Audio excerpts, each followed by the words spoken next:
The President.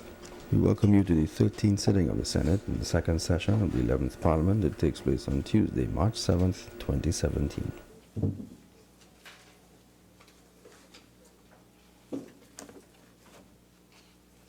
Let us pray. Almighty God, we willingly acknowledge you as the supreme being, most gracious and most merciful. Look down, we beseech you, on us who are members of this Senate, and deign to assist us in the duties that we have to perform on behalf of our beloved country of Trinidad and Tobago.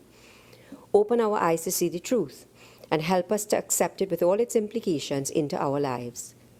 Direct us, O Lord, in our deliberations, so that setting aside private interests, unwholesome prejudices, and personal affections, we may treat all matters set before us with honesty, courage, and conviction. Through all we say and do in this Senate, may we give glory and honor to your holy name, inspire confidence in our fellow citizens, and make a positive contribution to the peace and prosperity of our nation. Amen.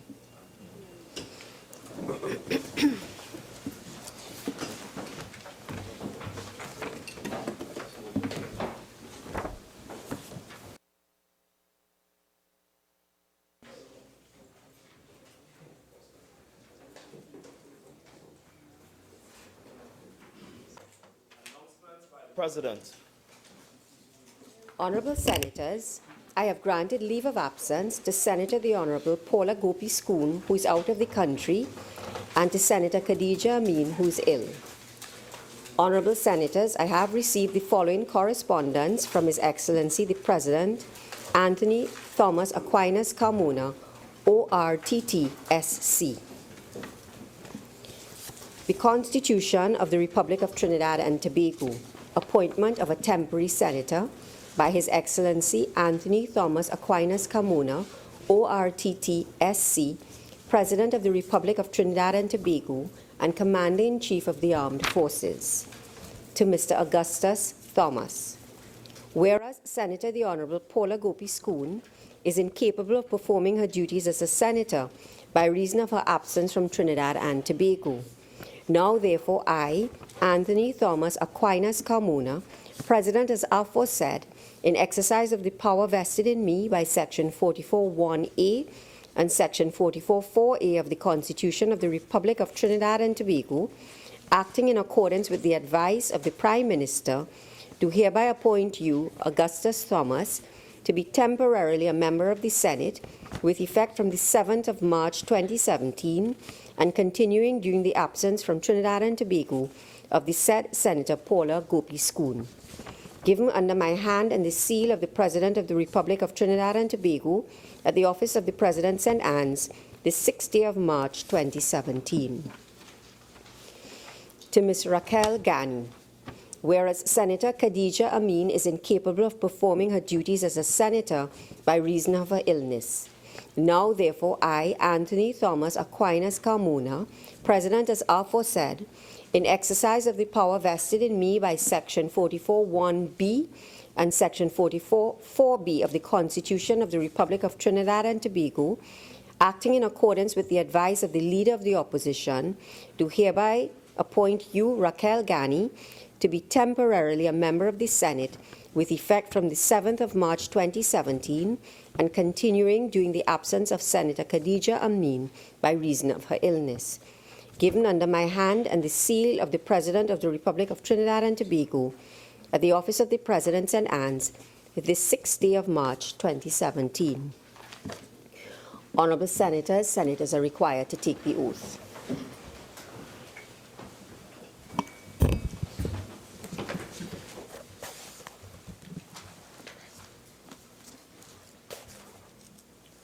I, Augustus Thomas, having been appointed a Member of Parliament, do swear by Almighty God that I will bear true faith and allegiance to Trinidad and Tobago, will uphold the Constitution and the law, and will conscientiously and impartially discharge the responsibilities to the people of Trinidad and Tobago upon which I am about to enter.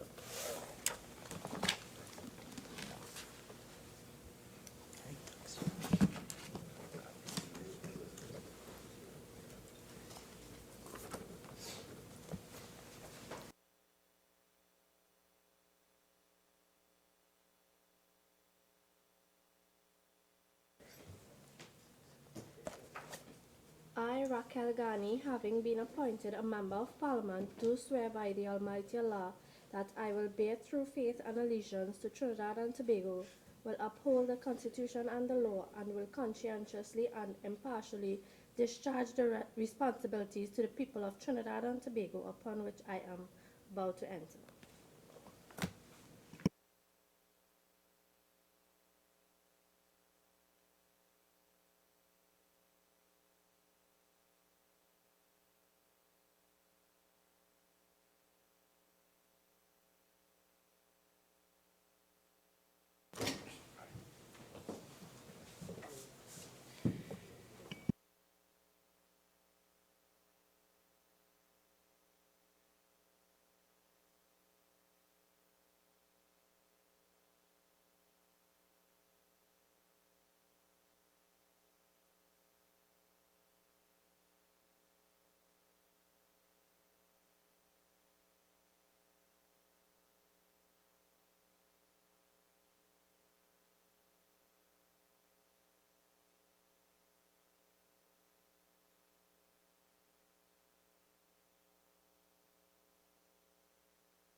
Bills brought from the House of Representatives, the Tax Information Exchange Agreements Bill 2016 in the name of the Minister of Finance.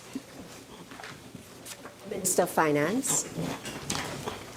Madam President, in accordance with Standing Order 621B, I beg to move that the next stage of the Tax Information Exchange Agreements, United States of America Bill 2016, be taken later in the proceedings.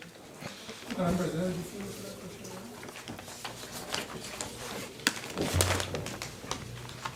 we have no objection in proceeding, but I just want to bring to the attention of your good self that the documents that we had to study very voluminous, and I must admit that a number of our colleagues admittedly received these via email, and it's only this morning that we were able to get hard copies. And I want to tell you that a number of us have been placed at a severe disadvantage. And whilst we are agreeing these rounds to facilitate Standing Order 62(1)A or B, I want to make it very clear that we need 4 clear days' notice in the future so that we can study these things properly. Madam President. Honourable Senators, the question is that the next stage of the Tax Information Exchange Agreements, United States of America Bill 2016, be taken later in the proceedings. All in favour say aye. Aye. Any against? The ayes have it. The next stage of the bill will be taken later in the proceedings. Petitions, papers. Minister of Finance. Madam President, I have the honor to lay on the table the following papers as listed on the order paper and supplemental order paper in my name. The Value-Added Tax Amendment to Schedule 2, Order 2017, the Annual Report of First Citizens Bank Limited for the financial year ended September 30th, 2016, the Annual Report of First Citizens Investment Services Limited and its subsidiaries for the financial year ended September 30th, 2016, the reports of the Auditor General of the Republic of Trinidad and Tobago on the financial statements of the Mayaro Civic Center for the years ended September 30th, 2011 and September 30th, 2012. The second reports of the Auditor General of the Republic of Trinidad and Tobago on the financial statements of the Accreditation Council of Trinidad and Tobago for the years ended September 30th, 2008 and September 30th, 2009. The report of the Auditor General of the Republic of Trinidad and Tobago on the financial statements of the National Library and Information System Authority for the year ended September 30th, 2010. The audited financial statements of National Infrastructure Development Company Limited for the financial year ended September 30th, 2014 and September 30th, 2015. The report of the Central Bank of Trinidad and Tobago on insurance and pensions for the year ended December 31st, 2014. the report on the operations of the National Insurance Board of Trinidad and Tobago and audited financials of the board for the financial year ended June 30th, 2016, the annual report and audited financial statements of the Trinidad and Tobago Heritage and Stabilization Fund for the year ended September 30th, 2016, the annual report and consolidated financial statement of accounts of the Central Bank of Trinidad and Tobago for the year ended September 30th, 2016.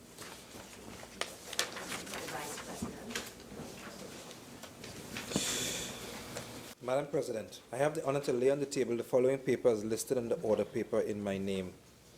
The annual report of the Police Service Commission for the year 2014.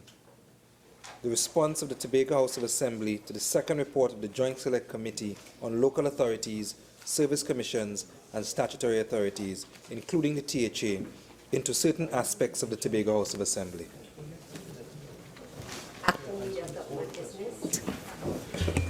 Madam President, I have the honor to lay on the table the following papers as listed on the order paper in the name of the Minister of Education, the Minister of Works and Transport, and the Minister of Health.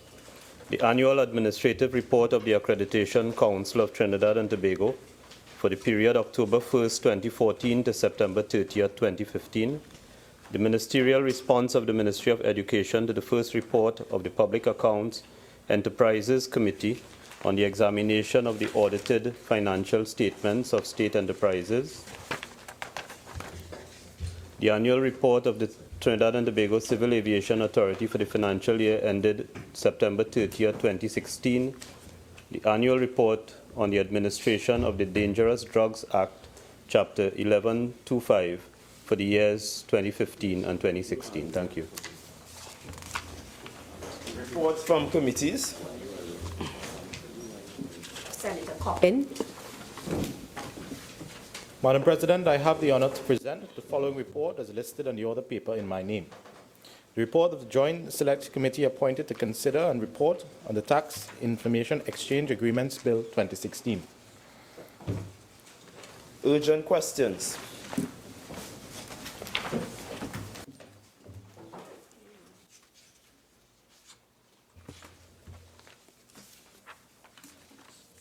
Madam President,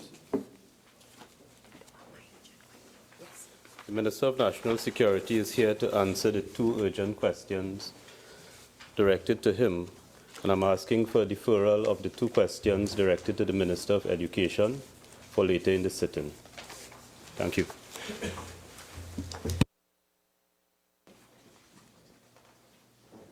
Senator Richards. We will defer the questions to the Minister of Education until later in the proceedings. Senator Mark. Thank you, Madam President. To the Minister of National Security, in light of the leaked police report regarding a rape victim in Tobago, what systems do the police have in place to safeguard the rights of victims of sexual offenses? Minister of National Security. Thank you, Madam President. Madam President, this situation is being investigated at this moment by the Senior Officer of the Tobago Division, Assistant Superintendent Joan Archie. The police operates on a degree of professionalism and a degree of discipline in accordance with police regulations. And based on the investigation, anyone found culpable will be dealt with by the police commissioner with respect to any breach of confidentiality. The systems that are put in place is really one based on professionalism and training with respect to confidentiality breach. And based on any investigation, the Commissioner of Police will take the necessary action, Madam President.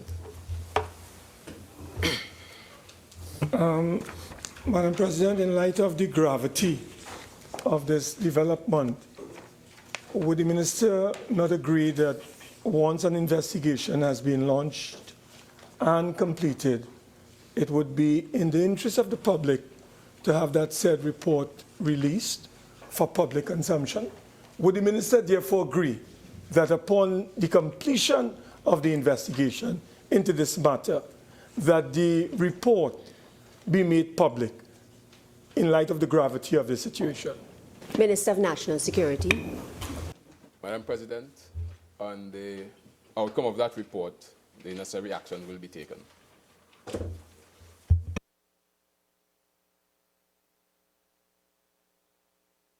National Security, what steps, if any, have been taken to provide any form of counseling to the victim in this particular matter, having regard not only to the offense that has been committed against her, but also with regard to the incident being the subject matter of the question?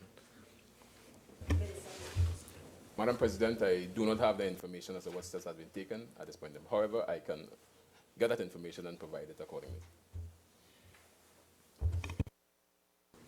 To the Honorable Minister of National Security. In light of recent reports that police officers of the IATF, which is the Interagency Task Force, have embarked on sick-out action over changes to their working conditions, can the Minister inform the Senate what measures are being taken to address this situation? Madam President. Minister of National Security. Thank you, Madam President.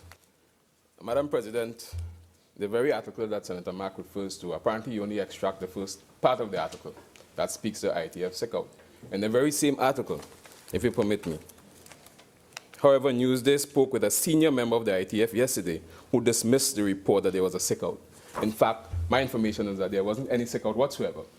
In the norm, during Carnival period, there may be some people who have reported sick, but there was not a sick-out per se in the ITF. So therefore, I don't understand the question from Senator Mark. Minister, aware that the president of the Social Welfare Association of the Police Service have in fact confirmed that there is in fact some action being taken by the members of his association? Madam President, I'm aware of what the statement has made in the Newsday of today with respect to the president of the Welfare Association. However, I'm in contact with the Commissioner of Police and senior officers of the division, and as far as my information is that there wasn't a sick-out on the ITF. Questions on notice, questions for oral answer. Madam President, we intend to answer all the questions on notice at this time, with the exception of question number 19, which I'm asking for a deferral to later in the proceedings. Question 19 will be deferred until later in the proceedings. Senator Mark. Thank you, Madam President. Question number 22 to the Honorable Minister of Energy and Energy Industries. Minister of Energy and Energy Industries.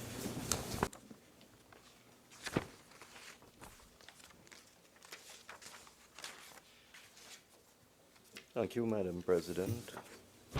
Just checking to make sure that I have the correct question. Right.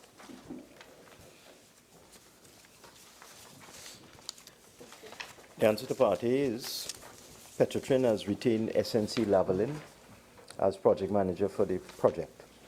Answer to part B, SNC Lavalin was retained in 2009. Answer to part C, the company was procured through a two-stage competitive bidding process comprising a pre-qualification first stage, followed by a second stage in which bids were invited from the pre-qualified companies. Answer to part D, the original award value of the contract when SNC Lavalin was retained on July 29, 2009 was for the sum of US $9,390,807. The value of the contract with variations up to April 30, 2016 was US $23,019,617.65. Madam President, can I ask the Honourable Minister whether there are any moves that he's aware of to have this particular company replaced?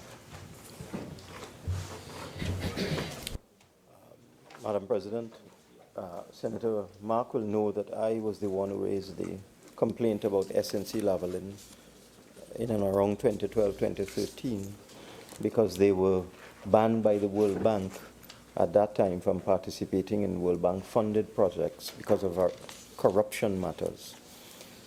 I am grateful to the Senator for the question. It did raise my eyebrows, and I'm looking into the matter to get further and better particulars with respect to why Petrotrin is continuing its relationship with this company. Madam President, again, through you to the Honourable Minister, could the Honourable Minister indicate to us what is the period of duration of the said contract? If I didn't hear you properly, if you could just repeat it for me, the period of the contract. No, yeah, Madam President, that wasn't part of the question. The question simply asked for the name, the date it was retained, the process, and the value. There's no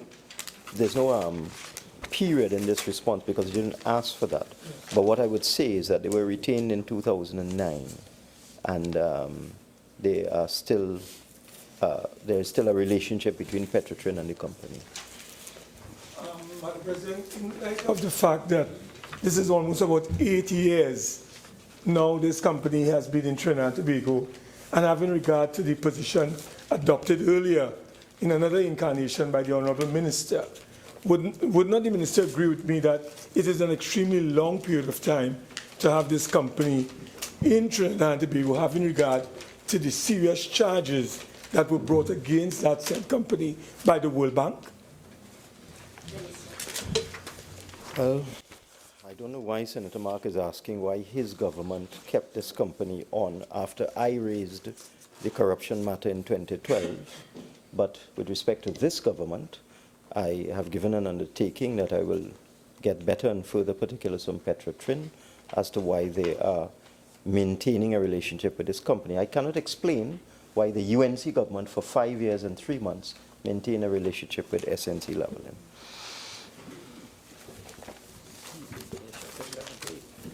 Senator Mark. Thank you, Madam President. Question number 25 to the Honourable Minister of Energy and Energy Industries. Minister of Energy and Energy Industries.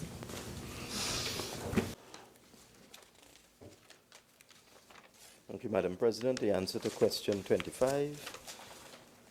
The percentage of BGTT's total natural gas sales, now Shell's total natural gas sales, made to the National Gas Company of Trinidad and Tobago for the period January 1st, 2016 to December 31st, 2016 is 22.8%.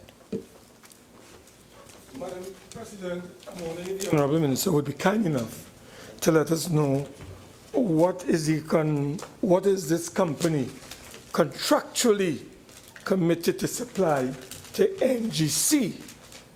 Madam President, is the Minister in a position to let us know what that percentage amounts to and what is the total supply that it's supposed to meet in its obligation to the NGC, that is BGTT? Minister.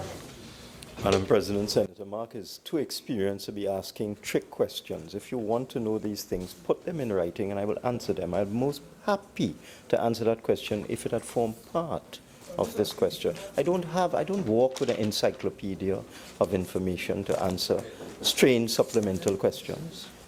Well, may I just ask another strange one to the Honourable Minister? No, the answer. Madam President, I want to ask the Honourable Minister whether he's aware that this particular company, BGTT, is actually supplying or selling to NGC a disproportionate volume of natural gas.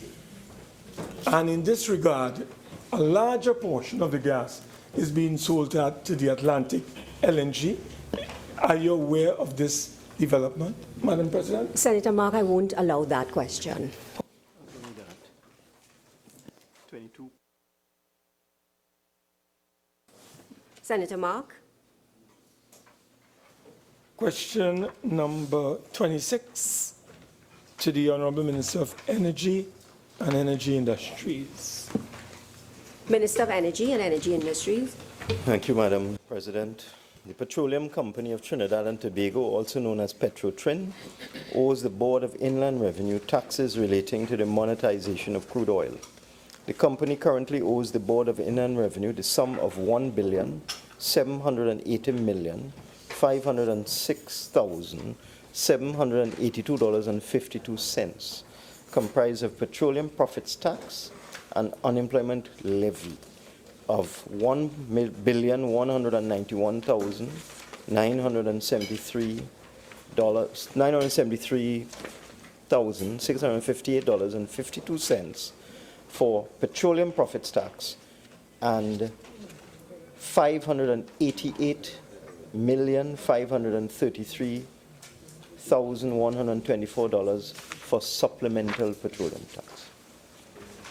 Madam President, could the Honourable Minister indicate, having regard to the fact that Petrotrin is in clear violation of the laws of Trinidad and Tobago, what steps or measures are being taken by the government to ensure that Petrotrin meets its financial obligations in terms of royalty payments, taxes to the state through the Board of Inland Revenue? Minister of Energy and Energy Industries. Sure, Madam Speaker. The non-collection of petroleum profits tax substantially began under the last UNC government, when in 2013 they failed to collect 196 million. In 2014 they failed to collect $1 billion. In 2015 they failed to collect 566 million. The deficit for 2016 is only 2 million, and I can say that under this government, Petrotrin has resumed once again to start paying taxes to the Treasury, which it was allowed not to do under the UNC government. Could the Honourable Minister indicate what steps are being taken to address the outstanding taxes owed by Petrotrin to the Board of Inland Revenue? Minister of Energy. Certainly, Madam President. Well, this gift of outstanding taxes of $1.8 billion is similar to the gift of $5 billion in back pay that we were gifted upon assuming office. It is not a simple matter, but we are addressing it in a proactive and professional manner. Madam President, could the Honourable Minister indicate to this Parliament, the Senate, what time frame does he anticipate to have this matter addressed in terms of getting Petrotrin to meet its obligation to the Board of Inland Revenue? Is there any time frame, Madam President? Minister of Energy. Again, Madam President, Senator Mark is too experienced a senator to ask trick questions. If you wanted to know that, you should have asked it. Pose the question, and I will most certainly answer it. I take strong objection to this gentleman saying that I'm tricking him. I don't engage in trickery. Senator Mark. Question number 27. Thank you very much, Madam President. I'm very straightforward, as you know. Question number 27 to the Honourable Minister of Energy and Energy Industries. Minister of Energy and Energy Industries.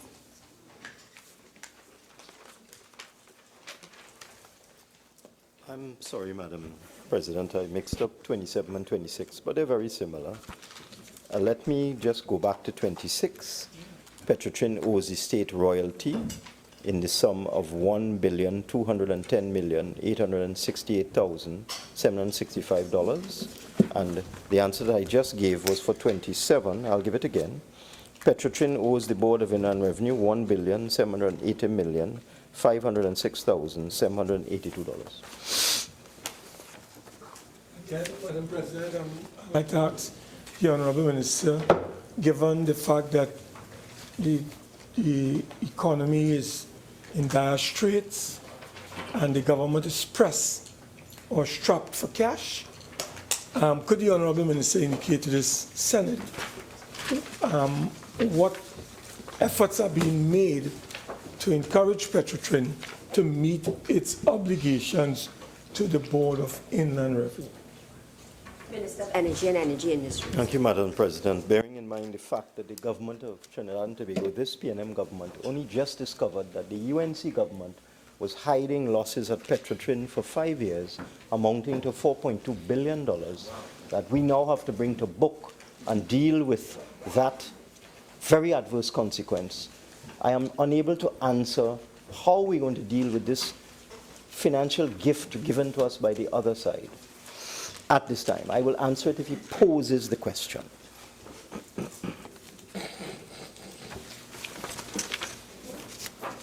Senator Roach.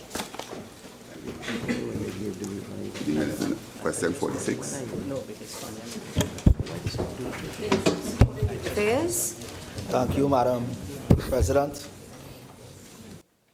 With regards to A, information coming to me from the Sport Company of Trinidad and Tobago, no cost has been incurred to remedy damage to the Hazy Crawford Stadium after hosting carnival events.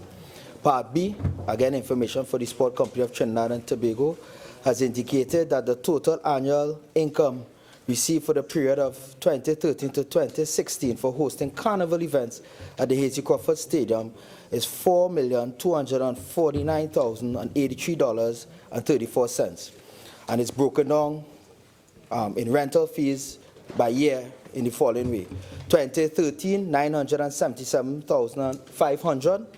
2014, $1,037,666.67. 2015, $1,140,749.67. And 2016, $1,093,167. The Sport Company of Trinidad and Tobago has indicated the total amount received each year with regards to caution money or deposit. 2013, $447,025. 2014, $662,016. 2015, $692,250. And 2016, $509,458. Thank you, Madam President. Madam President, could you tell me of the caution money, how much of it was kept or refunded? I am told all was refunded. Was refunded. Okay, thank you. Senator Richards. Thank you, Madam President. To the Minister of Education. Oh, Minister of Foreign Affairs, I'm sorry. To Minister of Foreign Affairs. Thank you. And CARICOM Affairs, sorry. Has the ministry... No, Senator Richards, no need to read it. Oh, sorry. It's just question number 54. Question Minister of Foreign and CARICOM Minister of Foreign Affairs. and CARICOM Affairs. Thank you very much, Madam President. Dr. the Honorable Keith Christopher Rowley, Prime Minister of the Republic of Trinidad and Tobago, issued an official response on 30th of January of this year on the matter of the unfounded and inaccurate statement reportedly made by Mr. Malcolm Nance.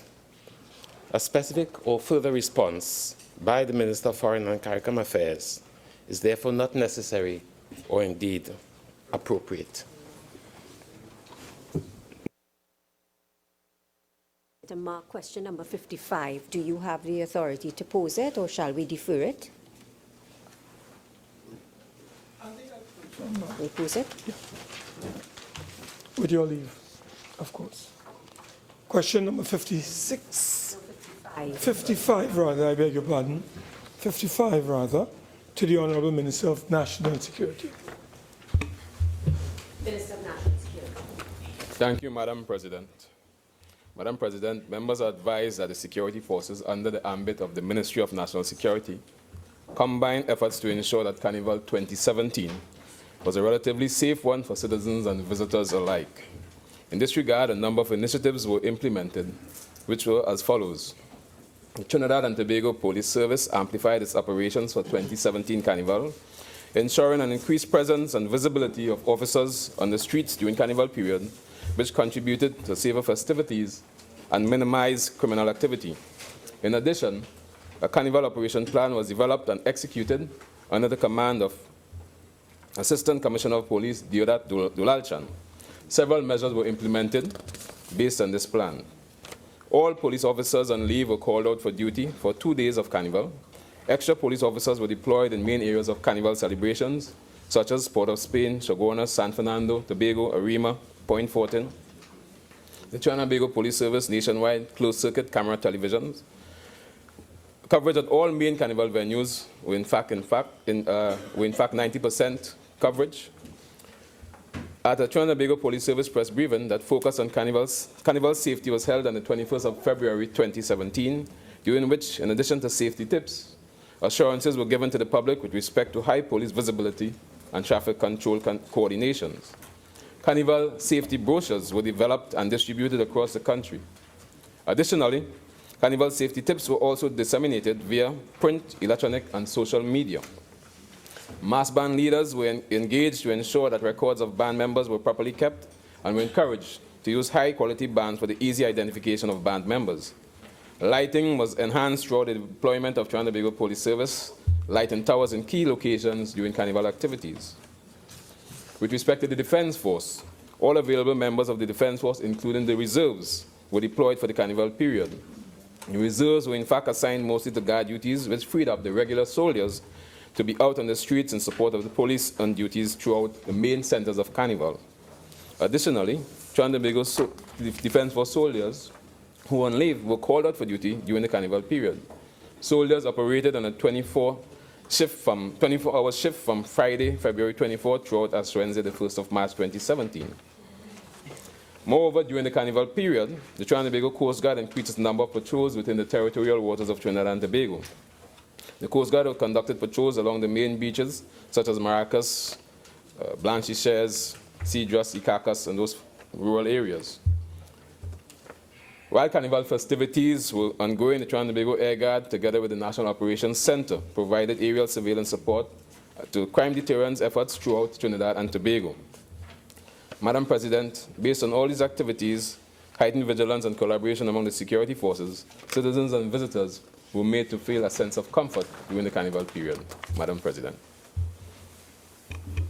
Senator Mark. Madam President, could I ask the Honourable Minister, since he has said that Carnival 2017 was a relatively safe one, whether he can share with his Honourable Senate whether there were any serious crimes committed during the period Carnival 2017 in Trinidad and Tobago. Minister of National Security. Madam President, there were serious crimes committed during the carnival period between the 24th of February to the 1st of March, as in previous carnival. Would the Minister be kind enough to share with us, what were these crimes that were committed, serious crimes, during the period that is a normal thing during carnival? Minister of National Security. Serious crimes, Madam President, were committed during the period. The Honourable Minister, if you could disaggregate for the Parliament and for the public what was the breakdown of the serious crime that you have outlined in your statement a short while ago, Madam President. Madam President, I can break down what serious crimes are, but I won't be able to give you the figures in terms of the serious crime. Serious crimes refer to murders, wounding with firearms and other weapons, and shootings with firearms, rapes, incest, other sexual offenses, serious indecency, kidnapping for ransom. Those are the category for serious crimes. I would not be able to provide any figures. However, and not all of those were committed. But that's the category of serious crime. Right? Senator Mark. Okay. Somebody asking for you also. You have a problem with that?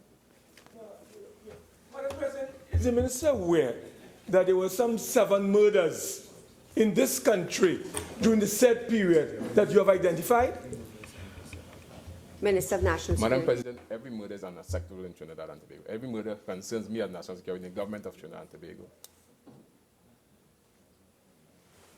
Is the Minister aware, Madam President, that during the period identified by him a short while ago, there were some 7 murders or homicides committed in the Republic of Trinidad and Tobago? Senator Mark, no need to repeat. You asked that question already. Senator Ramkisoon, you have a supplementer? Thank you, Madam President. Through you. To the Minister of National Security. In your introduction answer, you advised on the camera closed circuits. Would you like to elaborate on that, if that would be used as a measure to continue to fight crime in our country, because this is not part of our laws? Thank you. Thank you, Madam President. The closed circuit television cameras are throughout Trinidad and Tobago, and they are in fact used to support the fight against crime. They have been there for quite some time, and it's part of the laws that we can use. It's admissible evidence. Have some respect now. Please. Too old for that. You're too old for that. Have some respect. Senator Mark, are you in a position to ask question Of course, number Madam 56? President, I am in a position. Do I ask the Minister of Education because he's not here? Yes. You are in a position? So you're in a position to answer the earlier one too? Senator Mark, let's deal with 56. Yes, Madam please. President, be patient, please. No, I'm just saying. No, I'm saying. I withdraw that. I withdraw it. I withdraw it. I withdraw it. You know, we tend to be... Senator Mark, either ask the question or we'll move on. No, please. Please pose the question. Please allow me to pose the question. Question number 56 to the Honorable Minister of Education. Acting Leader of Government Business. Madam President, it had come to the attention of the Ministry of Education that some principals were engaging in practices that place parents seeking to enroll their children in public primary schools under unnecessary stress and hardship. For example, in some instances, a limited number of application forms were given out on one day, resulting in parents lining up from 4 a.m. on that day to collect forms. Children were being required to attend an interview or sit an examination as a criteria for admission. In addition, enrollment was sometimes dependent on the employment status of the parent or guardian. Accordingly, the Ministry of Education issued Circular Memorandum Number 2 of 2017, dated January 18, 2017, which sought to put an end to these practices and to remind principals of the provisions of the Education Act, which states categorically that, and I quote, "No person shall be refused admission to any public schools on account of the religious persuasion, race, social status, or language of such person or his parent," unquote. The Education Teaching Service regulations indicate that a teacher, or in this case a principal, who willfully disobeys or disregards any lawful order made or given by any person having authority to make or give such order, commits an act of misconduct.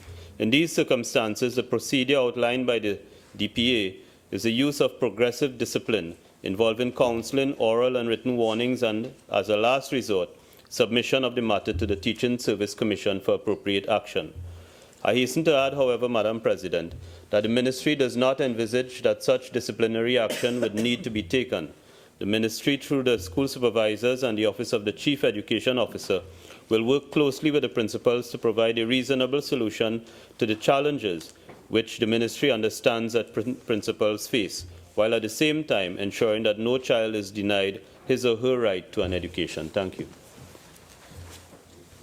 Madam President, I'd like to ask the Honourable Minister whether he's aware that long lines continue to appear outside primary schools, and parents are gathered from 4 in the morning seeking to get first place or to be very early in line to meet those, to meet whatever requirements would be needed to get their children into schools, in spite of the guidelines issued by the Ministry of Education. Is the Minister aware of that?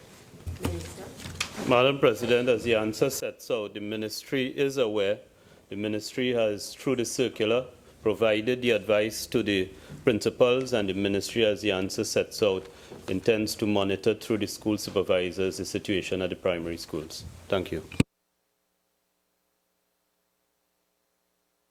And having regard to the difficulties that the acting leader of government business would have in answering these questions posed to the Minister of Education, can the Minister indicate what steps have been taken by the Ministry to deal with those persons who would have been subject, or those children and parents who would have been subject to this type of action that haven't been taken? I understand the Minister indicated what were the sanctions, but those persons who have been affected, what steps have been, if you can answer, Minister? Madam President, it's not information that I can provide now, but I'm sure the information could be provided to Senator Ramdeen in writing. Thank you. Senator Mark. Question number 57 to the Honourable Minister of Health. Thank you, Madam President.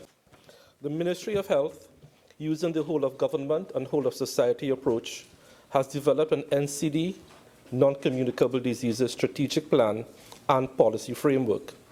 In particular, there are 4 key strategic objectives for the NCD plan, including 1, multi-sectoral policies and partnerships for NCD prevention and control, 2, NCD risk factors and protective factors, 3, health system response to NCDs and risk factors, and fourthly, NCD surveillance and research.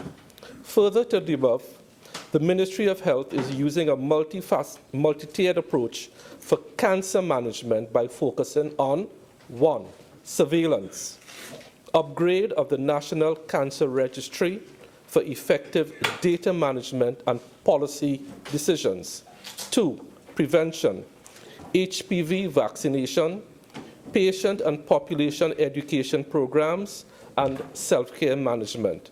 And thirdly, early diagnosis and screening. Early diagnosis is associated with better outcomes as patient response rates tend to be higher with diseases that are less advanced. Ideally, where there is high suspicion of malignancy, patients should be referred to the respective specialty area for review and potential biopsy. Key areas of focus include prostate cancer, colorectal cancer, breast cancer, cervical cancer, and lung cancer. I thank you, Madam President. Ask the Honourable Minister, is the Minister aware that in the area of prostate cancer among the male population, that is on the rise, and there does not appear in Trinidad and Tobago at this time to be some common standard as it relates to diagnosing persons who may be experiencing challenges with that particular disease. And if he's aware, what measures is the ministry pursuing in order to address this growing crisis among the male population in this country? Senator Mark, before I call on the minister to answer, you realize those are 2 questions you've asked. Is he aware, and what are the measures? Okay? So 2 questions. Minister of Health. Thank you, Madam Speaker. Madam Speaker, I will be very flexible because these are issues of national importance. What we are doing at the ministry is to, under the NCD plan, starting to I don't want to use the word impose, educate the public as far as prostate cancer is concerned, that all men over 40 should have a digital rectal exam and an annual prostate-specific antigen test, which is a blood test. So between the physical prostate exam and the annual PSA exam, we should get a better handle on the prevalence of prostate cancer in our men over 40. We are targeting the age group over 40 to begin with. I myself had my annual PSA and annual and test done last week. Again, I'd like to ask my honourable colleague, given the targeted period, the target that you are setting, given what obtains now in terms of the annual number of, let's say, patients who die as a result of prostate cancer diseases, would you indicate to us what is the current number that you have or you may be aware of?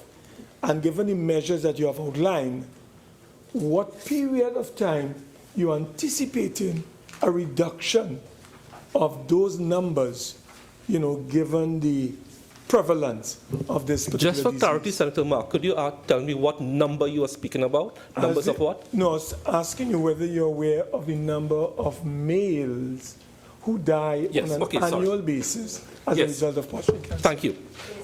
Yes, Madam President, the data which I have is for the period 2005 to 2009. What the ParlView report spoke to Senator Mark was a 2008 report, which tells you we have not been collecting data from 2008 to now. And that is why part of the focus is strengthening the cancer registry, because as a manager, you cannot manage what you cannot measure. So we have to strengthen the data registry. The data I have from 2005 to 2009 is that prostate cancer, according to that data, is the #1 cause of death for cancers, accounting to 20.5% of all deaths due to cancer. So we are starting this program now. To give you a time frame, I cannot give you a time frame, but we are aggressively pursuing the early screening and early detection and building the database. Through you, Madam President, to the Honourable Minister. Minister of Health, what specific steps have been taken by the Ministry of Health to educate those in our rural communities about the issue of cancer and cancer awareness? Thank you. Yes, thank you very much for that question, Senator Ramdeen. Part of the NCD plan, which we have signed on a loan for the IDB of $51.5 million US, a significant part of that has to do with behavior change modification.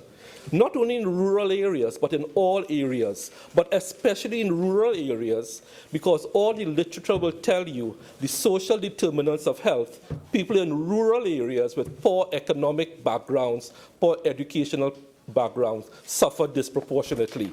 One of the steps we are doing to change behavior is the stopping of the sale of soft drinks in schools from the new school term. Because in obesity is engaged in 1 out of 5 deaths due to cancer. Obesity is linked with breast cancer, colon cancer, and rectal cancer. We want to educate young girls about modifying their sexual behavior, especially before the age of 18. Because sexual promiscuity before the age of 18 and unprotected sex and multiple partners tends to lead to an increase in cervical cancer. We want to advise people to stop cigarette smoking. Cigarettes are indicated in lung, esophagus, larynx, mouth, throat, bladder, kidney, liver, pancreas, stomach, cervical, colon, and rectal cancers. And one of the measures we took in the last budget was to increase the price of cigarettes as a deterrent. And I will tell you, Senator Ramdeen, Australia recently passed a whole act of parliament. Australia, I'm not saying we are thinking about it, but I'm showing you how the world is thinking, to increase the price of cigarettes, a pack of cigarettes, to £23 by 2020. So grave is the issue. And your question is quite right about public education. I thank you.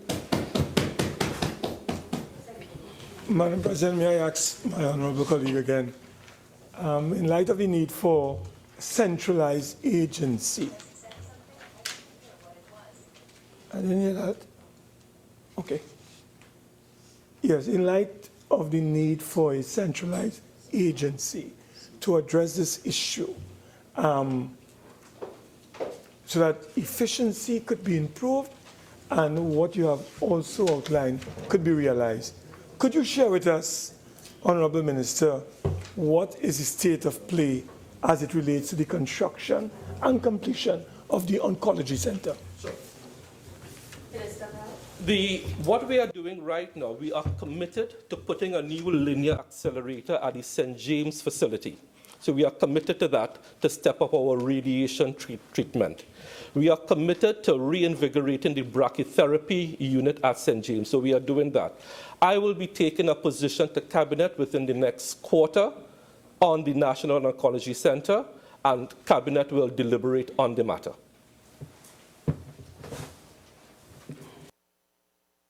We've dealt with, yeah. Senator Mark, I think the government is in a position to answer question number 19. Okay. Thank you, Madam. Question number 19 to the Honorable Prime Minister. Acting Leader of Government Business. Thank you, Madam President. Madam President, the steps taken by the government will commission 5 shelters for victims of domestic violence shortly. 3 will be used to house women and 2 for men. The location of these shelters cannot be disclosed because they are considered to be places of safety. Persons wanting to access the shelters must either liaise with the police or through the domestic violence hotline in order to access the services. In addition, Madam President, the government recently acquired 2 other buildings which are to be refurbished. One will be used as an additional domestic violence shelter, while the other would be used as a shelter to house female victims of trafficking. Thank you. President, I would like to ask the Honourable Minister whether he has with him any information concerning the time frame for the design and ultimate construction and occupation of these centres, and whether any sums have been estimated in terms of monies that it would cost for the construction of these 5 shelters that you have mentioned. Madam President, I am unable to give the details, but I can say that the works on the 5 shelters are ongoing. They form part of the PSIP for this fiscal year. The monies have been allocated, and the process of refurbishment is underway, and it is expected that the works should be completed in 2017. Thank you. And through you, if the Honourable Minister could indicate, apart from the 5 shelters that are being constructed or going to be constructed that the Minister has indicated to the Senate, are there any steps to provide any type of assistance to those shelters that are presently in existence for persons who are the subject of domestic violence? Madam President, I'm not in a position to answer that question, but I'll provide the answer to Senator Ramdeen. Thank you.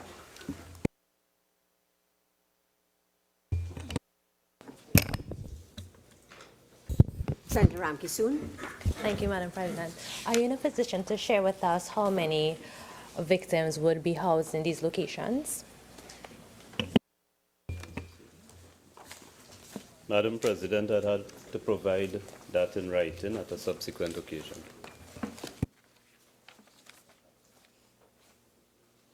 Introduction of bills. On the supplemental order paper, the miscellaneous provisions trial by judge alone bill 2017 in the name of the Attorney General. Public business, government business, bill second reading. Minister of Finance.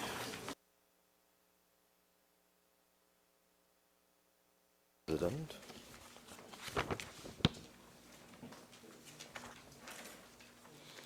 I beg to move that a bill entitled An Act to Repeal the Tax Information Exchange Agreements Act and replace it with the Tax Information Exchange Agreements United States of America Act, which would make provision for the implementation of agreements between Trinidad and Tobago and the United States of America, providing for the exchange of information for the purpose of taxation, the validation of the sharing of personal information held by the Board of Inland Revenue or financial institutions, and for related purposes, be now read the second time. Madam President, this matter has already been dealt with in the other place, where the report of the Joint Select Committee was laid and debated and passed, approved, with some amendments. Before I begin, I want to thank, I'm not sure I want to thank all, but I'll say so anyway. I want to thank all members of the Senate who participated in the Joint Select Committee. But I especially want to single out Senator Roach and Senator Shriki soon. Senator Roach for his assertiveness when things got to the point of ridiculousness, and Senator Shrieky soon for his cooperation. Senator Ramdeen was there too.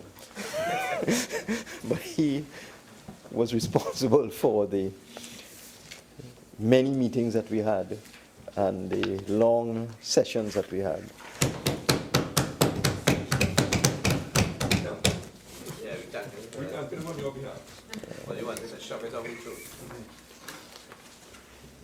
Madam President, the matter of the Foreign Accounts Tax Compliance Act, also known as FATCA, and the bill before you this morning, the Tax Information Exchange Agreements United States Bill to support FATCA, has been one of the most widely debated matters that our country has had in recent times. A lot has been said by individuals, interest groups, and institutions on the implications and importance of the legislation. I feel in the circumstances that it is necessary to outline the history and set the context of this bill for the benefit of members of the Senate, as well as indicate why Trinidad and Tobago had reason to treat with this bill urgently. The bill before the Senate has its genesis in what is called the exchange of information for the purpose of tax administration.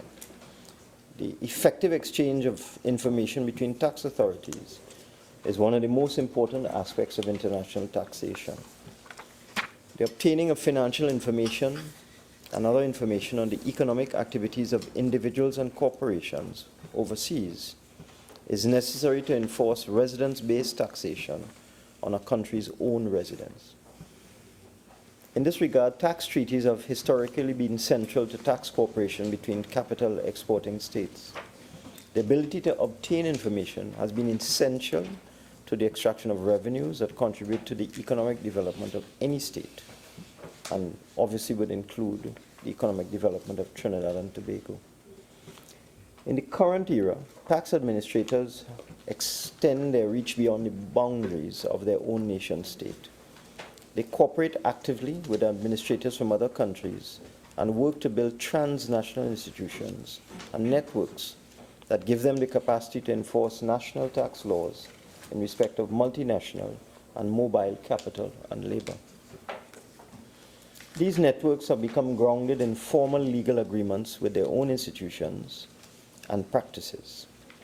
The increase in the demand for tax information by competent authorities all over the world is as a result of an increase in the number of taxpayers, the tax types, the levels of taxation, and the capacity to administer increasingly complex taxation systems.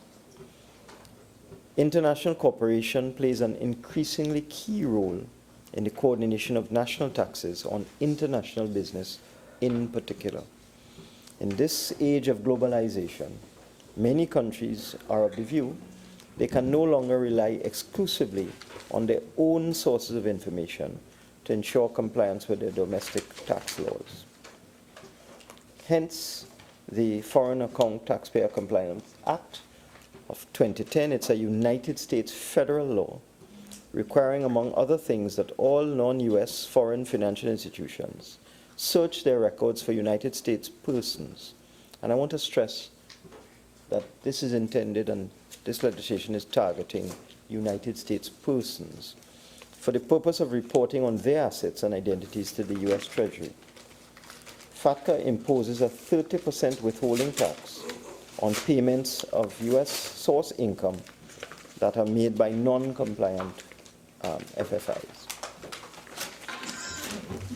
When the US government was initially attempting to implement FATCA worldwide, a number of issues were raised, including that financial institutions might not be able to comply with disclosure requirements under FATCA. In some respects, the requirements were not permitted under domestic legislation.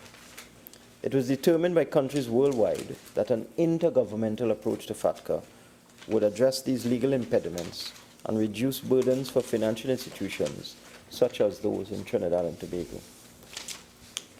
The United States subsequently created various model intergovernmental agreements for countries around the world to execute to comply with FATCA.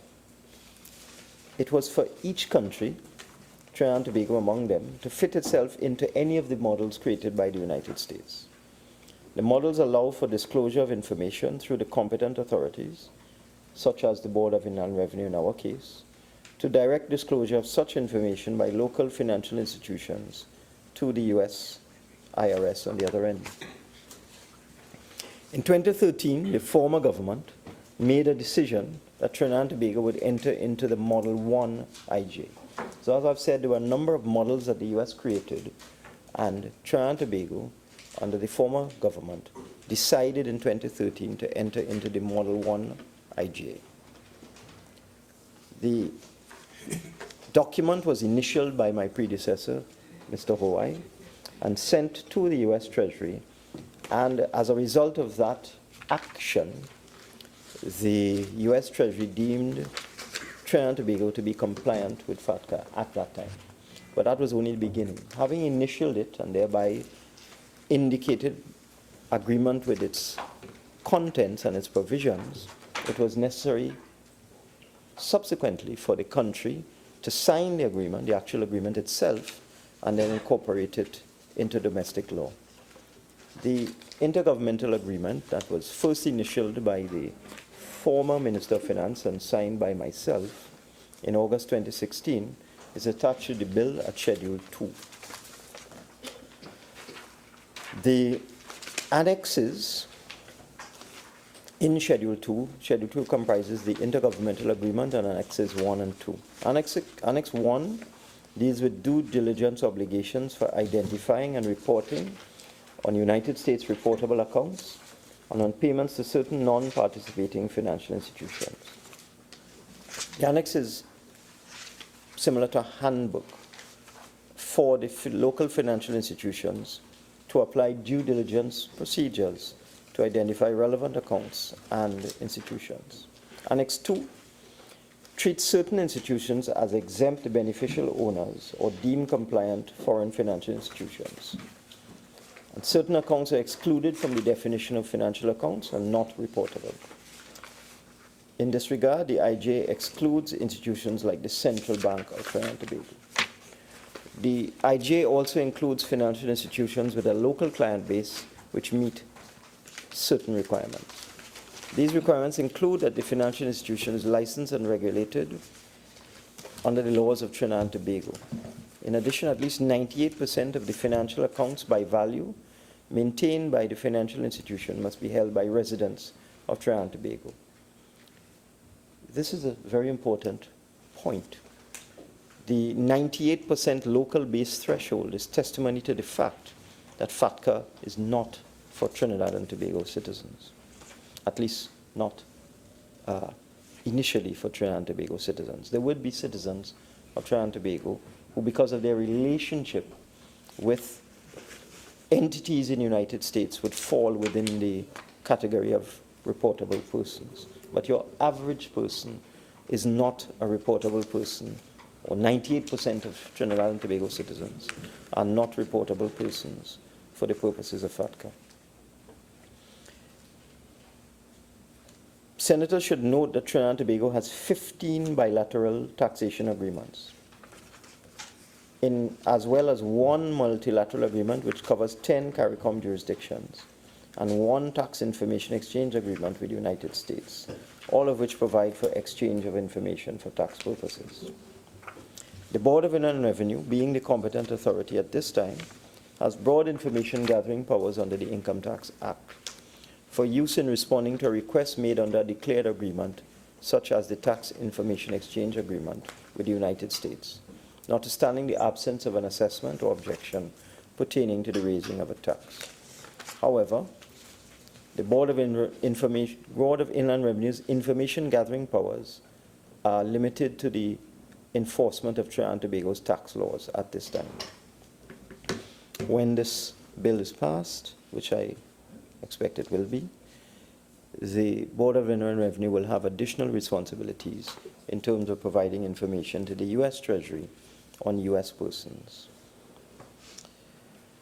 The bill, when passed, will repeal the Tax Information Exchange Agreements Act of 1989 and replace it with a new Tax Information Exchange Agreements United States Act. The new act will provide for the exchange of information for the purpose of taxation between Trinidad and Tobago and the United States. By way of history, the first TIEA was enacted in 1989 for the implementation of agreements between Trinidad and Tobago and other states providing for the exchange of information for taxation purposes. Trinidad and Tobago entered into the single tax information exchange agreement with the United States in January 1989, on the basis of which an order was made by the President declaring that agreement to be a declared agreement. The 1989 TIEA provides for the sharing of personal information of identifiable individuals without first obtaining their consent for such sharing. It appears, Madam President, the 89 TIA was passed in both houses with a simple majority and did not expressly state that it was inconsistent with Section 4 and 5 of the Constitution. Given that the purpose of that legislation was to share information with the U.S.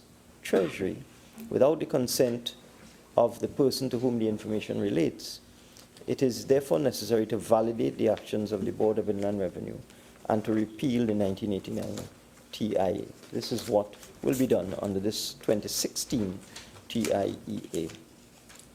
The 2016 legislation will also provide for the sharing of personal information of identifiable individuals without their consent. Madam President, you will know that such sharing amounts to a breach of that person's right to his family and private life as guaranteed by Section 4 of our Constitution. In addition, Section 5 of our Constitution provides that no law may abrogate, abridge, or infringe, or authorize the abrogation, abridgment, or infringement of any of the rights contained in Section 4 of the Constitution. Section 13 of the Constitution, however, allows that an act which seeks to abrogate, abridge, or infringe, etc., to have effect, even though inconsistent with the Constitution. This bill, in its preamble, expressly states it is inconsistent with Section 4 and 5 of the Constitution and is thus required to be passed by a vote of not less than 3/5 of all members of Parliament in both houses.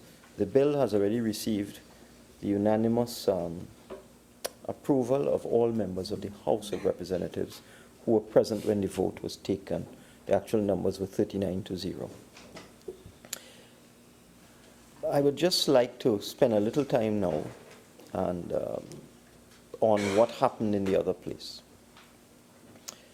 The original bill was introduced in the House of Representatives on the 9th of September 2016. It contained 4 parts and 30 clauses. It was debated on 2 other occasions, 14 September 2016 and 23rd September 2016. In September 2016, the opposition published in the daily newspapers an advertisement outlining the opposition's concerns with the bill in its original form. In that advertisement, the opposition indicated it had concerns with clauses 5, 6, 7, 8, 21, and 25 of the original bill. In an effort to address these concerns, amendments to the bill were prepared by the Chief Parliamentary Counsel's Department and were circulated to members of the other place. The debate then continued on the 9th of December and the 12th of December 2016, and on the 12th of September 2016, a number of amendments were proposed to the bill at the committee stage. Following these amendments proposed at the committee stage, the government published a full-page advertisement on the 5th of January 2017, detailing all of the amendments proposed at the committee stage and the reasons for those amendments, and in particular, what the government had done to address the concerns of the opposition with respect to the amendments that they had, or the issues, not amendments, the issues that they had raised in their advertisement. Debate resumed on the 6th of January 2017, at which time the bill was referred to a joint select committee. A deadline was set of the 3rd of February 2017 to report back to the House of Representatives with recommendations. Between the 13th of January 2017 and the 1st of February 2017, the Joint Select Committee met on 5 occasions and considered several amendments to the bill, starting with the amendments made to the bill at the committee stage on the 12th of December 2016, or the amendments proposed at the committee stage. A report from the Joint Select Committee was laid on the 3rd of February, and debate on that report took place on the 13th of February 2016.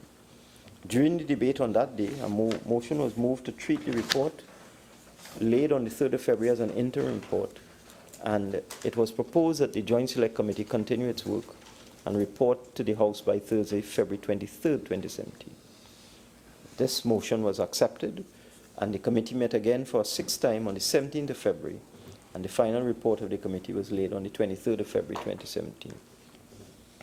The final report contains the minutes of all 6 committee meetings, the verbatim notes of all meetings, a comprehensive list of amendments to the bill, as well as a consolidated bill, including the amendments recommended by the committee. During the committee's deliberations, the committee examined the Board of Inland Revenue, the Central Bank of Trinidad and Tobago, the Bankers Association, the Securities Exchange Commission, the Cooperative Credit Union League, and also invited and received comments in writing from stakeholders, including Unit Trust, Law Association, Association of Trinidad and Tobago Insurance Companies, and so on. Comments were also invited and received from the general public. The final report included a minority report signed by 2 members of the Joint Select Committee, namely Senator Ramdeen, who is here with us, and Dr. Gopi Singh, MP. That minority report proposed that the bill include a new clause in the following terms. 1, that a reporting financial institution must notify each individual reportable person or individual specified U.S. person that information relating to that person, which is required to be reported under this Act, and will be transferred to the Secretary of the Treasury, United States of America, and 2, that the notification must be made by the 31st January in the calendar year following the first year in which the account held by the individual is a reportable account maintained by the reporting financial institution. This amendment flowed from the words in the FATCA arrangements in the UK. They go by way of regulations, and this amendment was taken out of the United Kingdom legislation with respect to FATCA. The House accepted the request from the opposition, and an amendment was eventually worked out to deal with the issues, dealing with some changes that had to be made to treat with our particular situation, but maintaining the substance of the recommendation coming from the opposition. And the amendment was included among the amendments made to the bill at the committee stage on the 23rd of February. The bill, as amended by the other place, includes several amendments recommended by the Joint Select Committee, as well as further amendments to clauses 17, 18, 29, and the insertion of new clauses 31 and 32. 31, 32, there was a proposal by the leader of the opposition with respect to, I will come to that in a while, Madam Speaker. It escapes, Madam President, it escapes me right now. Regulations, yes, yes. There was a, thank you very much, Attorney General, Madam President, through you. There was a request from the leader of the opposition that the minister be given the power to make regulations. It was agreed that we would put this in, subject to negative resolution. And then, of course, we made the amendment with respect to the notice, which would take place in January after the information had been sent by the end of September. So it would take place 4 months after the information has been sent to the U.S. Treasury. Madam President, I could go through all 32 clauses. I am hearing some noise on my left. But I think it is important for the record to indicate the work that we did. The As I said, the committee met on 6 occasions, and we dealt with a lot of issues. We dealt with the whole concept of this theory that the Minister of Finance could somehow get at people's personal information for himself. So although this was not so, and could not be so, what we decided to do for clarity and for peace sake is just delete the minister entirely from the legislation, with the exception of the making of regulations, which was actually a proposal from the opposition, and also the approval of the guidelines to be prepared by the Central Bank of Trinidad and Tobago.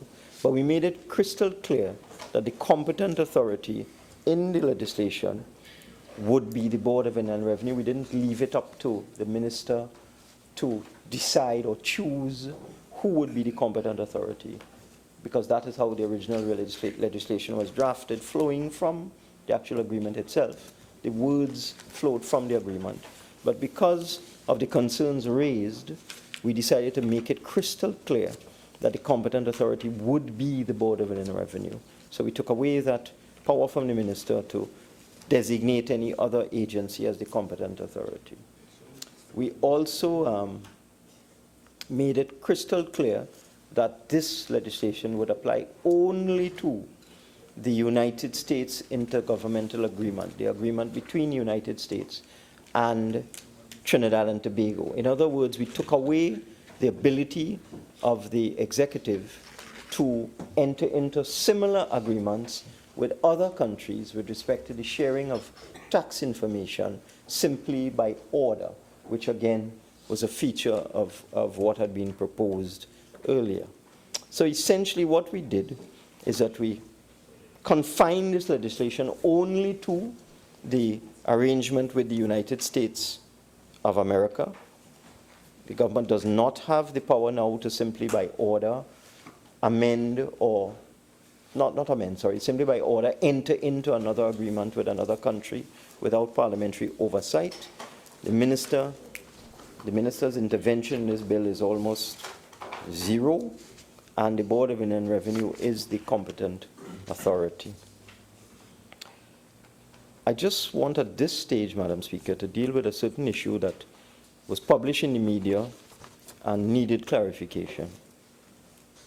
There was a view expressed that all of this could have been done back in September 2016, and that the parties involved, both sides, just dragged out this process. Madam President, I want to debunk that, and I want to read into the record a chronology of events associated with this bill. As I've indicated earlier, the bill was introduced on the 9th of September 2016 in the other place. At that sitting, the opposition demanded the establishment of a joint select committee. However, as you would know, Madam President, the Constitution requires the prorogation of the Parliament on an annual basis 12 months after the first sitting. This is no secret, this is no mystery, this has been happening in our Parliament for donkey's years. So that every 12 months, everything that is before the Parliament lapses and cannot be carried over unless it restarts itself. And I discovered this with this very bill, because we had had a Standing Orders Committee in the last Parliament where we put in a provision that you could carry over a bill from one session to another. But the way the Standing Order is worded, you have to reboot. You have to start from scratch. So you simply carry over the bill, but you have to resume, reintroduce, and re-debate the legislation, which is what happened with FATCA. With respect to committee, the life of committees come to an end when the Parliament is prorogued.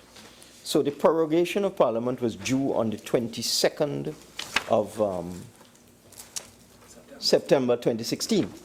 So when the bill was introduced on the 9th of September, and the view was expressed, well, not the view, a demand was made by the opposition that they would only agree to consider the legislation if a GSC was established, we made the point that didn't make any sense because there were only 14 days left between the 9th of September, not 14, actually 13, and the 22nd of September. And in order to establish a joint select committee, you must move a motion in the House where the matter is raised. You must approve that motion. The people must be named. Then that motion must be taken to the other place, which would in this case would be the Senate. Again, a motion must be moved. Persons must be named. The Senate must approve it. Then it comes back to the first place that it came from.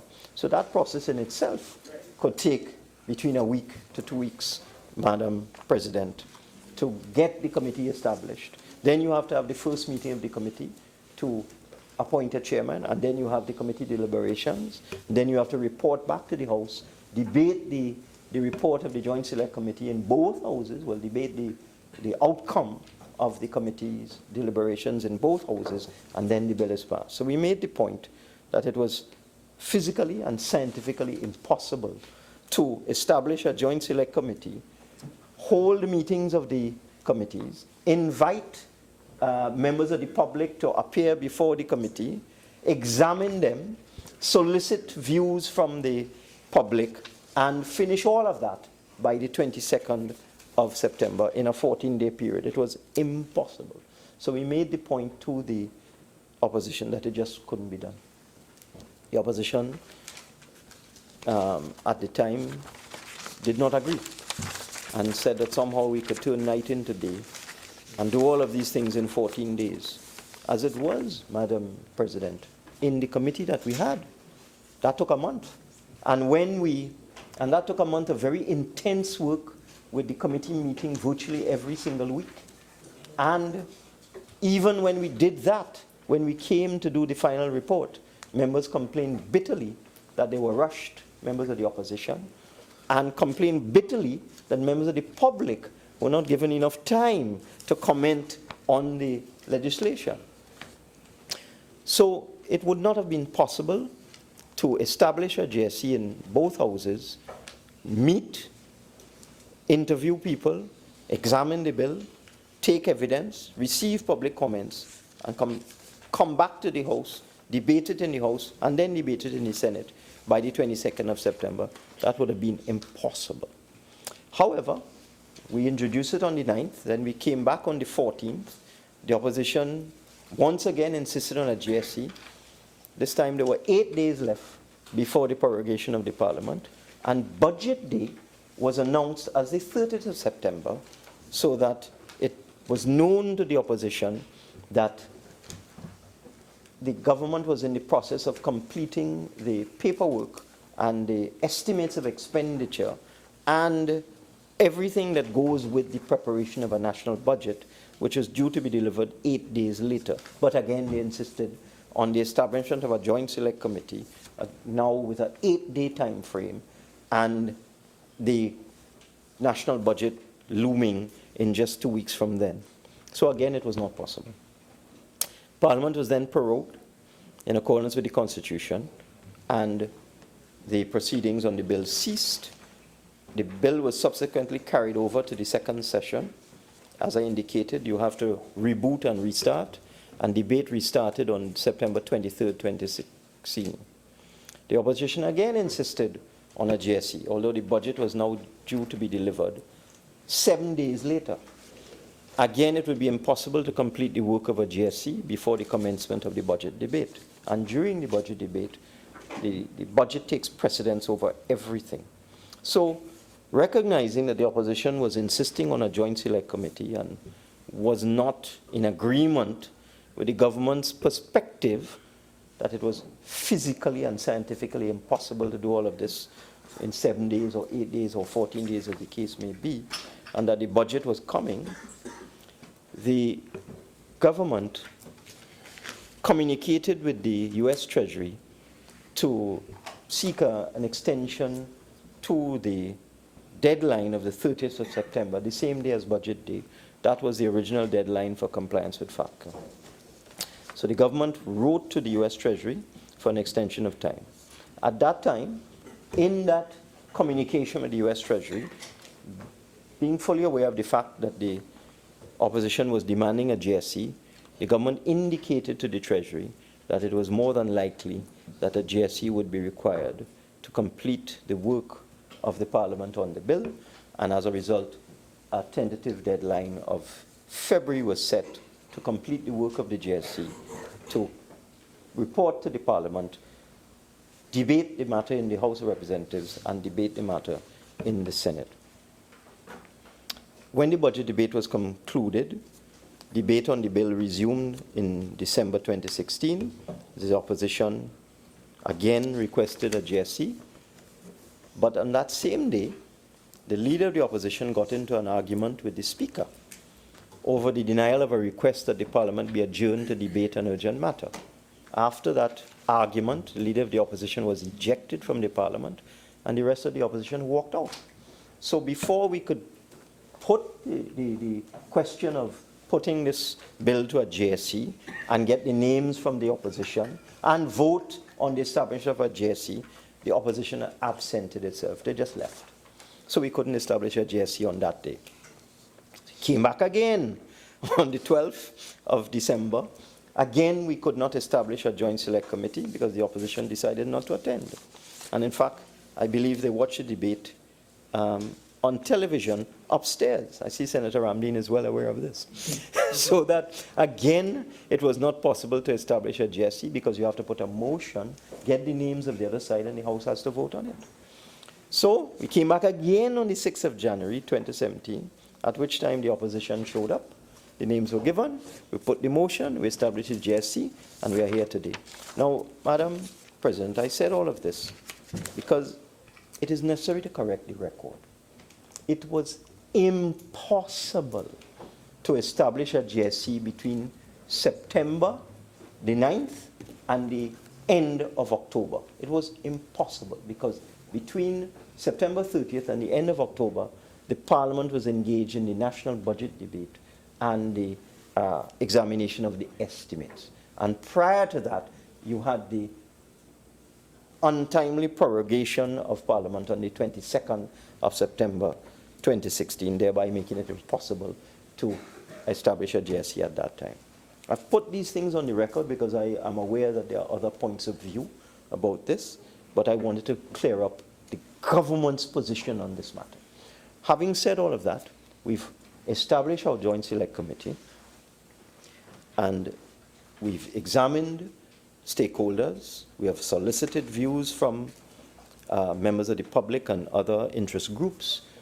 We have made amendments to the bill, and I'm very, very happy that we were able in the other place to reach agreement on all of the matters that had been raised by the opposition and to secure the unanimous support of the opposition. And I would like to thank Senator Ramdeen for that. I beg to move.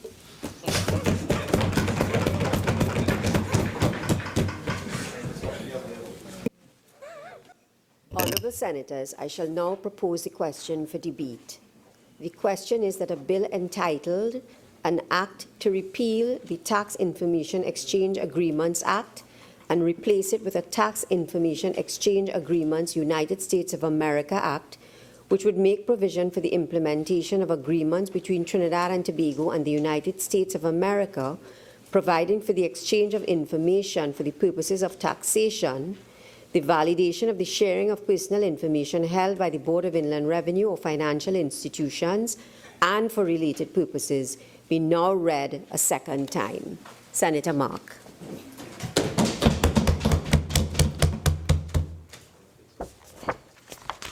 Madam President, I rise to speak on a very important, significant, and interesting matter.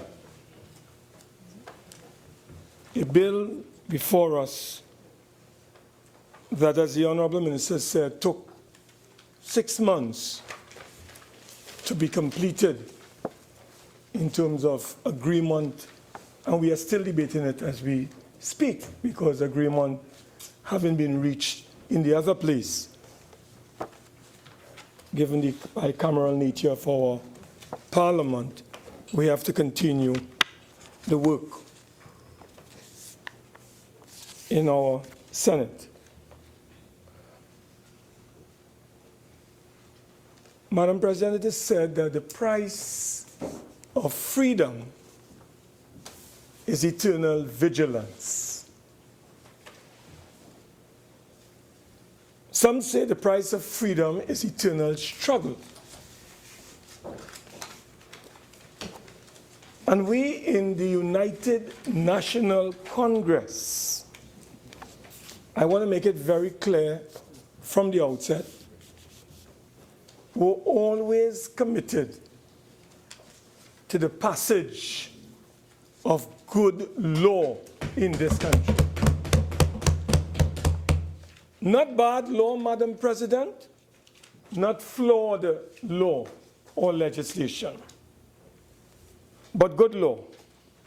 And hence our insistence and stance, almost militant stance, at ensuring that a joint select committee was established to carry out the necessary work to bring us to the point where we are today.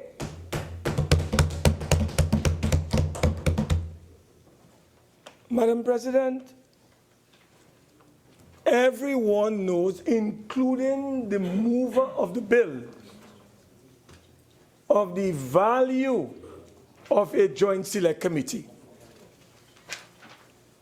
Because like him, I have been here for a number of years, and we have sat on 1 or 2 joint select committees. And the mover of the bill knows the significance, the richness of a joint select committee. And therefore, Madam President, it was surprising to not only ourselves here, but I guess the country, why the government, some members of the government at any rate, were literally opposed, militantly opposed, to the establishment of a joint select committee. And some of the frivolous arguments, Madam President, that were submitted in defense of their weak and deficient arguments as to why a joint select committee was not necessary, I would not even spend time going through those particular submissions. Even external agencies got into the dance. BATT, bat. They should be playing cricket. But they get into the business of us in the parliament by telling us there's no need for a joint select committee. Who is the Bankers Association of Trinidad and Tobago to tell parliamentarians there's no need for a joint select committee? They're totally out of place. Who is AmCham to come and tell us that we don't need a joint select committee? And the Chamber of Industry and Commerce. We could tell them when they want to gouge out the eyes of people and they increase prices, Madam President, that they should not do it. We tell them that, but they don't listen. You think we could go and tell BAT, I'm going to say criminal, but I said that wrong word, but the almost unpardonable increases, indefensible increases in bank fees and charges in this country. We could go and tell the Bankers Association that they should pull back those bank fees and charges, but they're coming into our business, Madam President, and telling us, Madam President, that we should not establish a joint select committee. Madam President, they're totally out of line, out of place. Madam President, this thing became so serious that they were harassing, they were bullying They were intimidating. They were threatening almost, Madam President, at times, the country and the opposition, that all hell will break loose if we do not support this bill in the form that was then proposed by the government. Madam President, we stood firm, and I want to say that the Honorable Leader of the Opposition, Kamla Persad-Bissessar, militantly opposed any move to proceed to deal with this matter on the floor of the House and insisted that we must have a joint select committee, Madam President. And Madam President, at the end of the day, good sense prevailed, and the government was able to come kicking and screaming at the level of the Joint Select Committee so we could do the people's work and the people's business. I hope that the government, Madam President, would have learned the appropriate lessons from that and do not bring legislation here without the constitutional majority in order to undermine the human rights and fundamental freedoms of the people.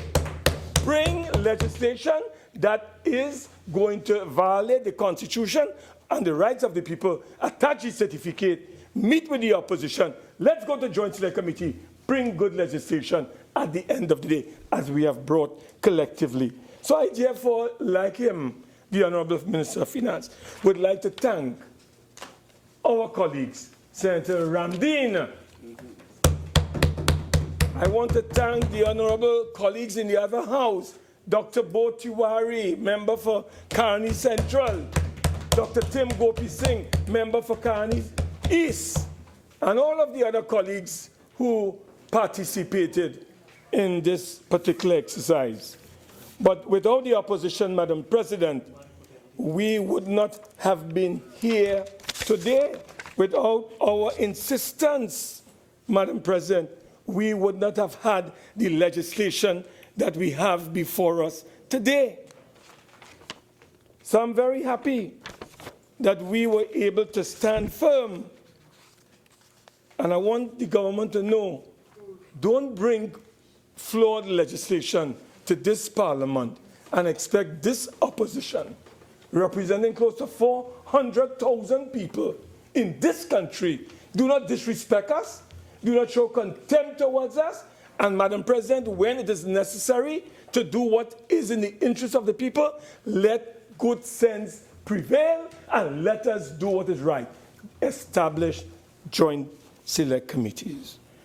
And the bogus arguments that we have been reading in the newspapers issued by the Ministry of Finance and repeated here today, we know, Madam President, they do not even, the government in Trinidad and Tobago, Madam President, they knew that they were wrong. And because it backfired, they had to find some way of trying to save face and engage in damage control. So they put out a statement, no order. The Ministry of Finance puts out a statement, not even the permanent secretary's signature. On Carnival Monday, where the Minister of Finance is, National Security has left.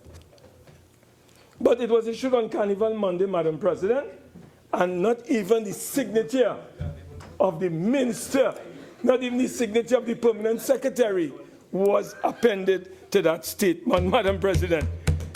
Because they knew, Madam President, that that statement was very weak and deficient in many respects.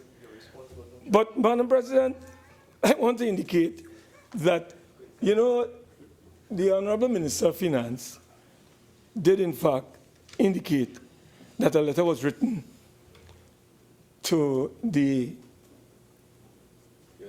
U.S. Department of Treasury. Some Miss Elena Vogodamu. She is a lady that they wrote to. And the lady who wrote to Elena Vogodamu was the Treasury Solicitor Carla Carter. And Madam President, the Minister of Finance correctly indicated that the debate started on the 9th of September. It went on to the 14th of September. And we insisted throughout that period a joint select committee be established. Madam President, at the first meeting on the 9th, we insisted, and the government said, you know what, let us adjourn the debate. Let us have a meeting of the minds. And we had a meeting of the minds. So, Madam President, the government met with a team of the opposition. And we met at the Parliament. And we came out in agreement.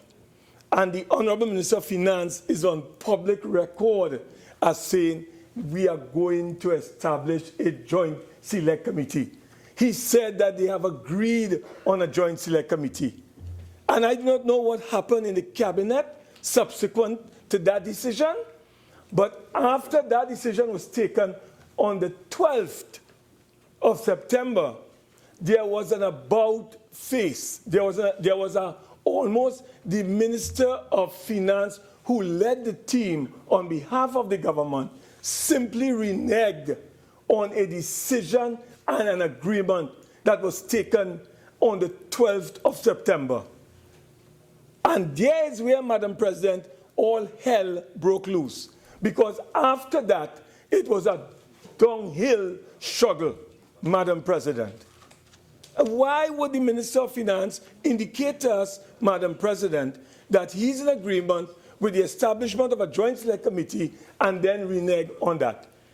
And Madam President, what is even worse, we came to the Parliament on the 14th expecting the government to have a joint select committee established, and the government was as militant as you can find them.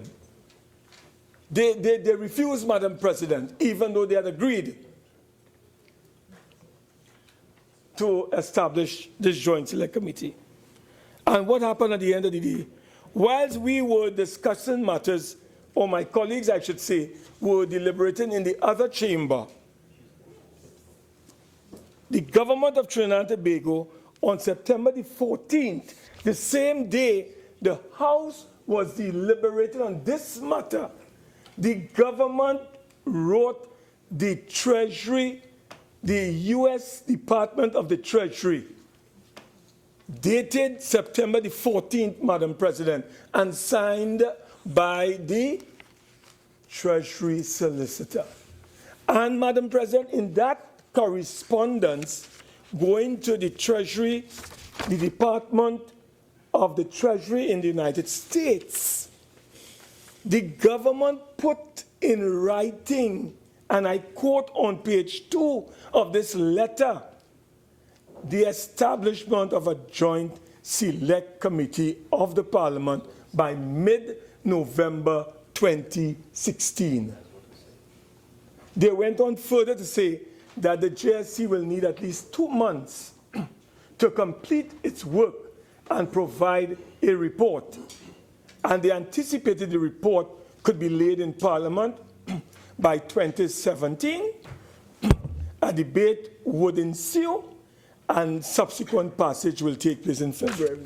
So, Madam President, the Minister of Finance, the Honorable Minister of Finance, was well aware that the government of Trinidad and Tobago had committed itself to the establishment of a joint select committee. And they wrote to the United States Treasury Department indicating so. But you know what this government did? The disrespect, the contempt, Madam President, the government, it appears to me, had an agenda. The agenda was to mislead the population. The agenda was to paint the opposition as demons, that we don't want to support this matter, and that the skies would cave in, and everything would, you'll lose your credit card, the economy will crash.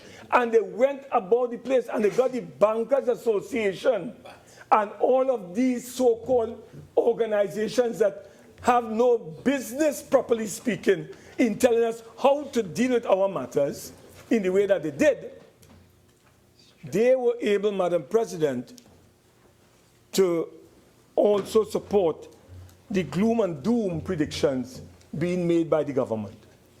And Madam President, I wanted to spend a few moments to debunk this argument that the government of Trinidad and Tobago could not have established a joint select committee during the period that we spoke about. Even if, Madam President, you give in to the minister's argument that the 22nd of September was prorogation, and therefore it was not possible to have a joint select committee established during the 9th and the 22nd. Madam President, after budget was completed on the 31st of October, what happened in the whole month of November? Why could not the Minister of Finance come and establish that joint select committee in the month of November? They didn't do it, Madam President. They did not establish it in November. What they wanted to do was to carry us to the wire, and then what they did was a rush job, and then brought an incomplete report. Incomplete report. And you know what? We had to force the government to go back to the Joint Select Committee in order to deal with this matter. The government recognized, Madam President, that we were serious, We were not blinking. We were prepared to vote against this bill. We were prepared to vote against this bill. And the government knew that. We wrote a letter to the Prime Minister indicating our position on this matter. We wrote to the Prime Minister, Madam President, on the 3rd of January 2017, indicating to him he can do whatever he wants. But if you do not look at the proposals and the reasonable suggestions that we are making, pass the bill by yourself. You can pass the bill by yourself. You don't need our support. But you see, the government understands for the first time seriousness. And we told the government, you have to compromise. We are not forcing anything on the government, Madam President. We want good law. We never said we were not going to support this particular piece of legislation. We always said we wanted good legislation, good law, Madam President. And that is what we got at the end of the day. No, we didn't get all that we wanted. But at least there was, that's what negotiations are about. You give and take. And at the end of the day, you find a solution. And we were able to arrive. Build consensus. And we build consensus accordingly. So, Madam President, I believe that if you follow very carefully what has happened, you will see in the big document before us, the bill itself, that in the initial bill, as the Honorable Minister said, they wanted to establish, Madam President, the Minister of Finance as the competent authority. We did not fall for that. And the Minister, after good sense prevailed, agreed that he will eliminate himself from that process and put the Board of Inland Revenue. And that was a reasonable proposal, but that came on our insistence.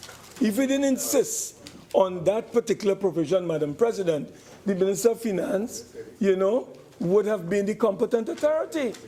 And that is why, for instance, I am saying that the Joint Select Committee did a lot of good work, Madam President, in this regard.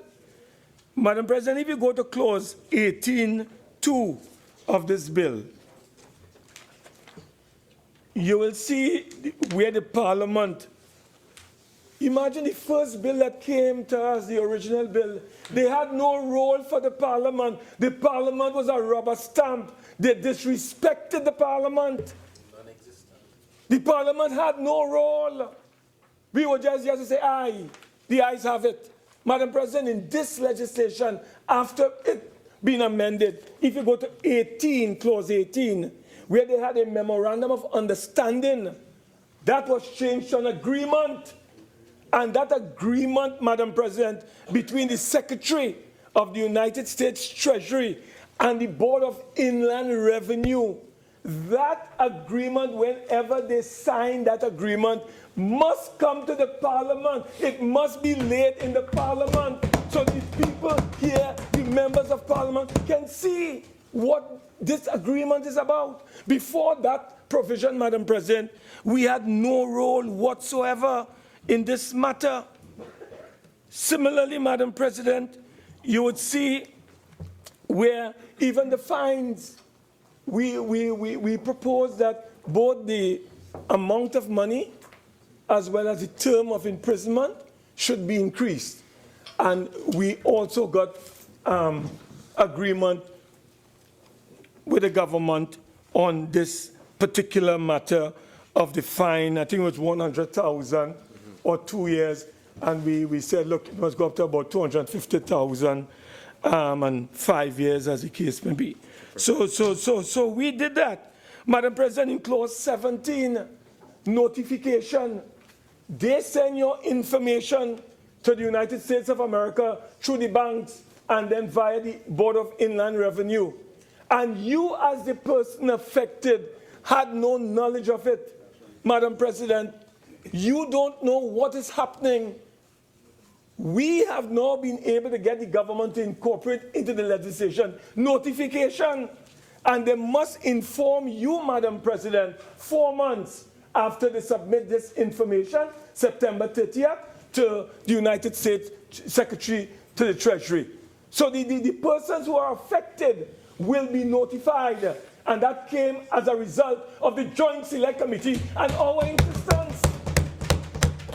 And just like the Integrity Commission, Madam President, when they submit reports to us on the activities of the Integrity Commission within reason, when the government submits its report through the Board of Inland Revenue submits its report automatically to the United States Treasury. Madam President, within 3 months thereafter, we were saying 1 month, but compromise, 3 months. Within 3 months, a report will be tabled in the Parliament on that particular report. That was not there before. It was on our insistence, Madam President, that those changes were brought. Transparency. So we are committed to accountability, transparency, and open government, Madam President, and good governance. Madam President, if you go to the amendments dealing with guidelines that will be issued by the central bank as it relates to the financial institutions, guidelines will be issued by the Securities and Exchange Commissions, guidelines will be issued by the central bank as it relates to the insurance companies. All of those guidelines were going to be issued by the central bank, and we would have no oversight. We would have no view of what they did. Now those guidelines that are being issued by the central bank as it relates to financial institutions and insurance companies and the Securities and Exchange Commission, those guidelines must be tabled in the Parliament. The parliamentarians must have an oversight. That is the role of the Parliament. The Parliament is not in the back pocket of the PNM or the executive. The Parliament is independent of the PNM and the executive. And that is our oversight role, Madam President, in this matter. No governance in secret. No governance in secret, Madam President, as my colleague said. Madam President, you go to clause 25, and you will see where we talk about the guidelines and declared agreements coming down involving the central bank, where the central bank is saying that as you move on, the central bank and the Board of Inland Revenue, they have to coordinate and collaborate, Madam President, and it takes you right into page 29, where it talk about guidelines, Madam President, being subject to the approval of the minister and laid in the Parliament at the earliest opportunity. And as I said, both for the insurance companies, my information, Madam President, is the banks in Trinidad and Tobago, there are some, I think from my information, 62 financial institutions. We have 28 banks and 34 insurance companies that are going to be covered under the Financial Institutions Act, and the central bank will have a supervisory role over those institutions to ensure that the declared agreement is in fact effected in accordance with the law that we are debating here today. And Madam President, you know what is even more serious? 22 as of December 2016. We don't know what is the current situation. Maybe the minister will tell us when he's winding up. 22 of the 28 banking institutions and financial holdings and 28 of the 34 insurance companies have been registered with the United States Treasury Department. So they have taken in front, Madam President. And that is why when people go to the banks, ordinary people go to the bank, they are asking you to fill out a lot of paper, a lot of forms you are being compelled to fill out, Madam President. And as on this question of the central bank, Madam President, the role of the central bank in this legislation is very critical. They are not only going to be issuing the guidelines, but they are going to be enforcing the guidelines. But there's an officer or there's an office holder within the central bank that is responsible for issuing the guidelines and enforcing the legislation, and enforcing the guidelines rather. And that person or that office holder is the inspector of banks. The inspector of banks plays a very critical role in this whole piece of legislation dealing with guidelines for financial institutions and other financial holdings in this country. And Madam President, I would like the Minister of Finance to tell this country why it is. I did a little research, Madam President, and I saw a story involving someone who happens to be the person at the moment, I should say, is a temporary inspector of banks. And I am wondering, Madam President, a lady called Michelle Chang-Tai Bell, the inspector of banks. She's an actuary. You know, Madam President, this lady, very bright lady, has been acting since the 1st of January 2016. Madam President,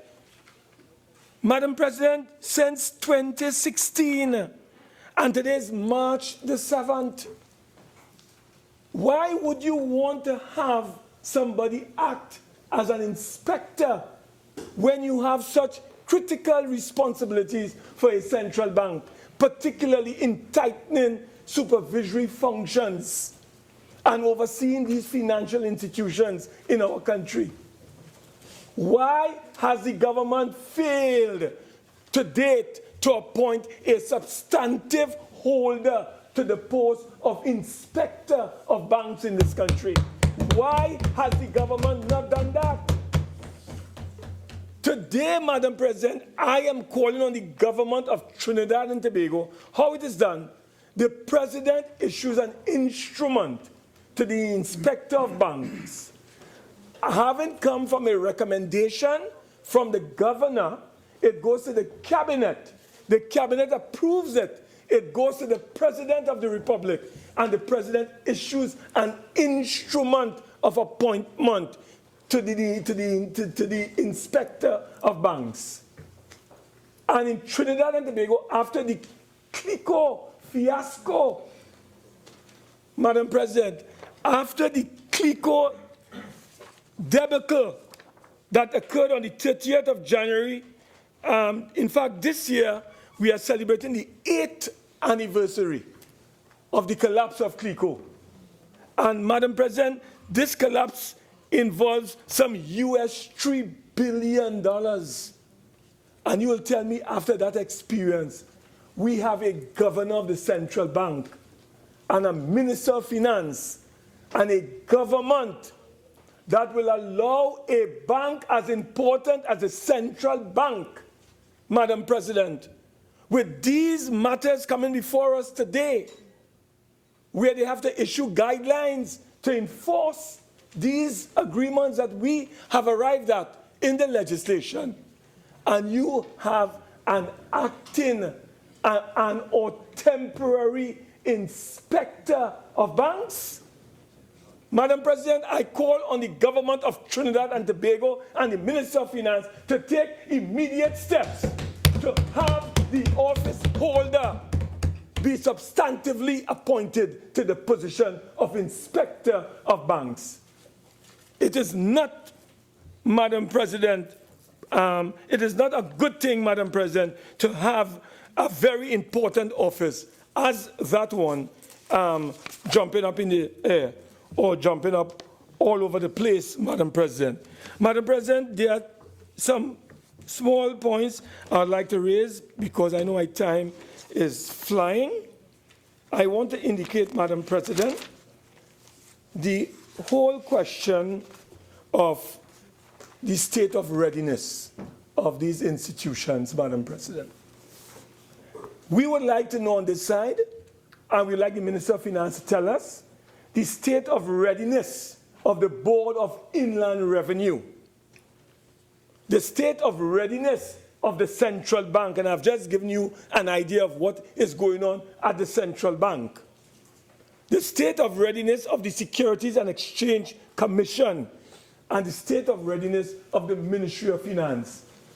Many organizations and institutions in this country that are going to be affected, Madam President, they need to understand, they need to be educated. I don't think the government has rolled out a proper educational strategy to raise the consciousness and awareness of the citizenry in those institutions, Madam President. Madam President, we would like to know the administrative costs of implementing this legislation. What is the administrative cost to the state through the Board of Inland Revenue, for example?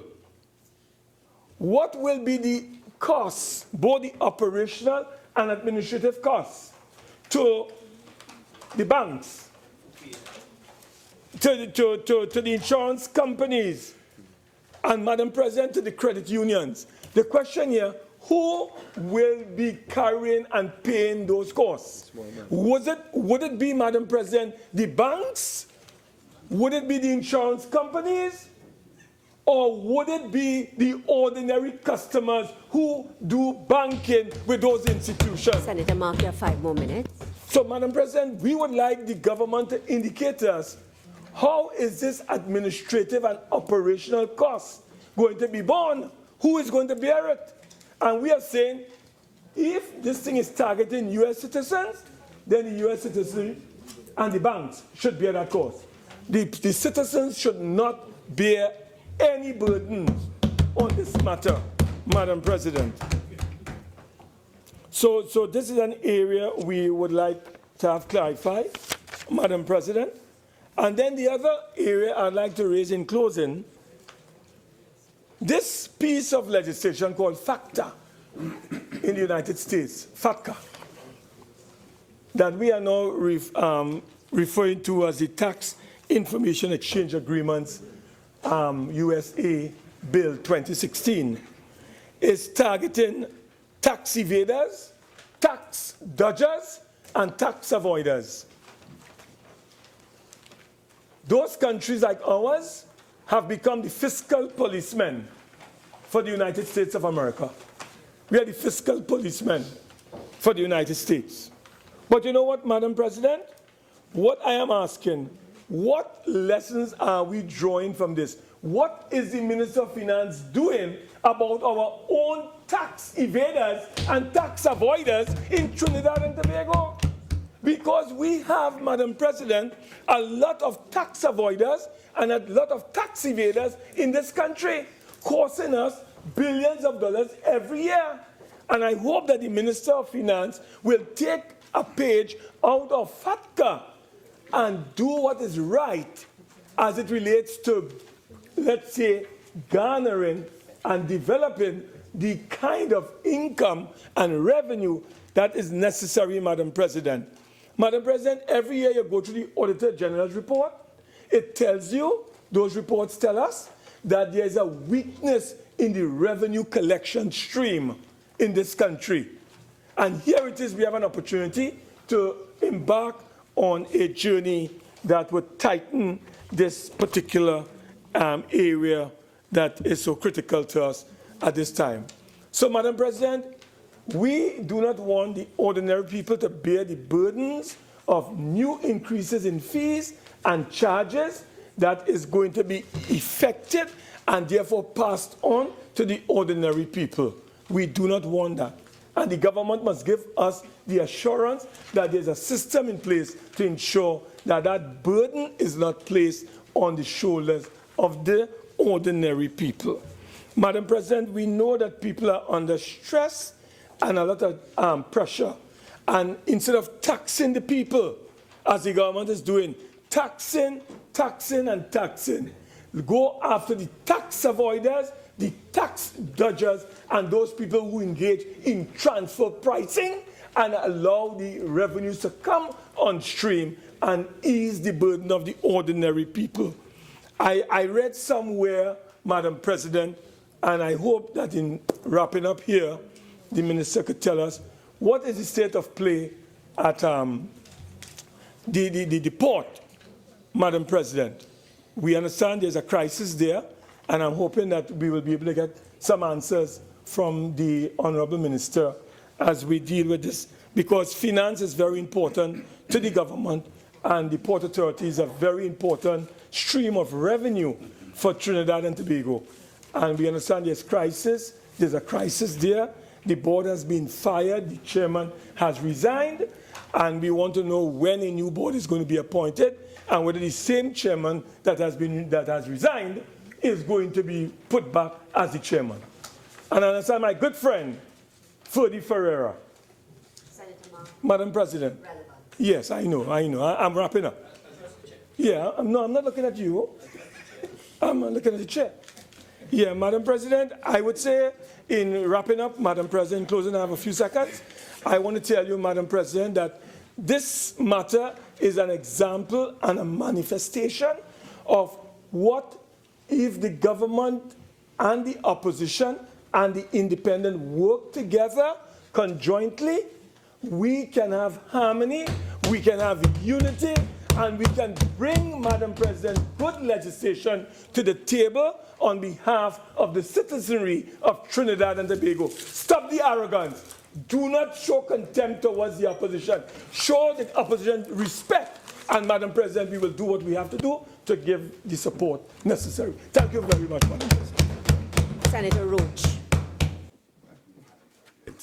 Madam President, I thank you for giving me the opportunity to join this debate again. I was about to endorse in toto or most of what my fellow Senator Mark was saying in the end of the cooperation that can be had from being in a joint select committee, but he added some other things. I don't want to participate in that. But this factor bill, which is tabled before us, called the Tax Information and Exchange Agreement, United States of America Bill 2016, has been debated ad nauseum, and I shall be even more brief and to the point. There were some points made by Senator Mark again that I would have liked to have raised again, but again, I said this has been debated so much, there is very little left for any person to add. I have been a member of the Joint Select Committee. It was a privilege being on that committee in this instance, and I participated in an exercise that I consider to be, it was very fastidious in examining the bill. There is not much to be added, as I said, because it was so engaged, but I must commend my fellow senators both Senator Mark and the Honourable Minister identified and listed some people, but I in total agree with them. Senator Ramdeen, at times, you may not want to agree with some what he said, but I think his contributions and his robustness and his insistence in participation in this exercise was also quite well respected and quite incisive, and I will commend him for that at the end of the day.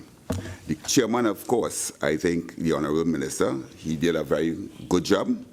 So it's unfortunate that the viewing public, when is not privileged to see what transpires in a joint select committee in camera, because the level of the type of proceedings, it was done in a very respectful way.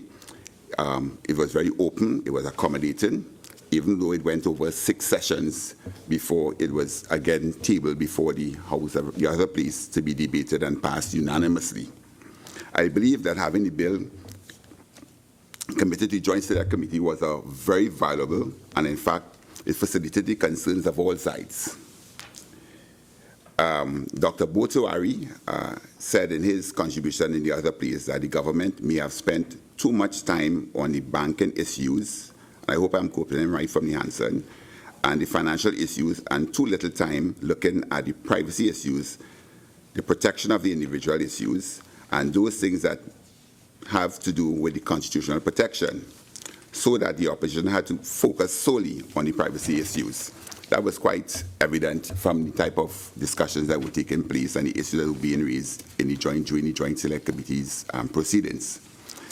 Be that as it may, Madam President, the fact is that there were finally mature and sober compromise that fashion a bill or a piece of legislation that will make good law, notwithstanding its invasive provisions on the rights of privacy to the individuals to be affected. If anything at all, Madam President, the FACTA bill highlights what little clout Trinidad and Tobago has as a small nation in geopolitics. He who controls the purse controls the sea. You either comply or you will suffer dire consequences. Madam President, now that the FACTA bill is on its way to be enacted in law, the financial institutions can breathe a sign of relief, in particular the banks. It is perhaps an opportune time to us to focus our attention on the banks, who any ordinary citizens consider to be either institutions to be institutional bandits, financial extortionists, and conscienceless as a unilaterally impose any and all types of bank charges in addition to the already outrageous lending interest rates. The government can and should once and for all deal with this systemic cancer of interest rates and bank charges by introducing a bill to either fortify the Minister of Finance's power under the Central Bank Act or intervene in such a way so as to give the Minister of Finance such new powers that can effectively rein in these runaway ravenous horses that are the banks. I am confident that I'm confident this will not be a contentious piece of legislation when tabled before us. But the government must act with a sense of urgency, since too many people are complaining about the banks in Trinidad and Tobago. FACTA has been attended to protect the bank's interests and the United States government's interests. Now, government must act ex post facto to attend to the public outcry about the banks. Look how fast the Banking Association got together to proactively ensure that the government, the opposition, and the independent senators and all other persons concerned acted in a way so as to ensure the passage of the FACTA bill. I have no problem with that, Madam President. I have no problem with that whatsoever. But I also would like to see that the bank act with such heightened motivation and be introspective by the banks addressing the daily petition of the public against the exorbitant charges and rates unilaterally imposed. The truth of the matter, Madam President, is that the banks can fix the financial punishment that has been inflicted on the public without having to await government's action or the passing of law to do so. The banks will have to set up specific compliance protocols in accordance with the FACTA requirements, which will come to at some cost. Is that cost also to be passed on, as Senator Mark had raised? Is that cost to be passed on and to the vulnerable and already distressed public? The bank takes no risk, charge you on a deposit on your own money for your use, and then lend it back to you at an exorbitant interest rates again. This has to be an address, Madam President, and this has to be addressed quite urgently by the government. I'm in full support of the bill as it was passed in the other House and as it placed before us at this point in time. Madam President, I can go on what I said, but the bill has been so robustly and thoroughly debated. There's not much else to be added to this. And in that regard, I would like to again thank the committee, thank all those who participated in making this what seemed to be before us out to be the best that it could be in these circumstances. I thank you. Honourable Senators, we will adjourn, we will suspend at this stage, and we will come back at 2 p.m. So we are suspended until 2 p.m.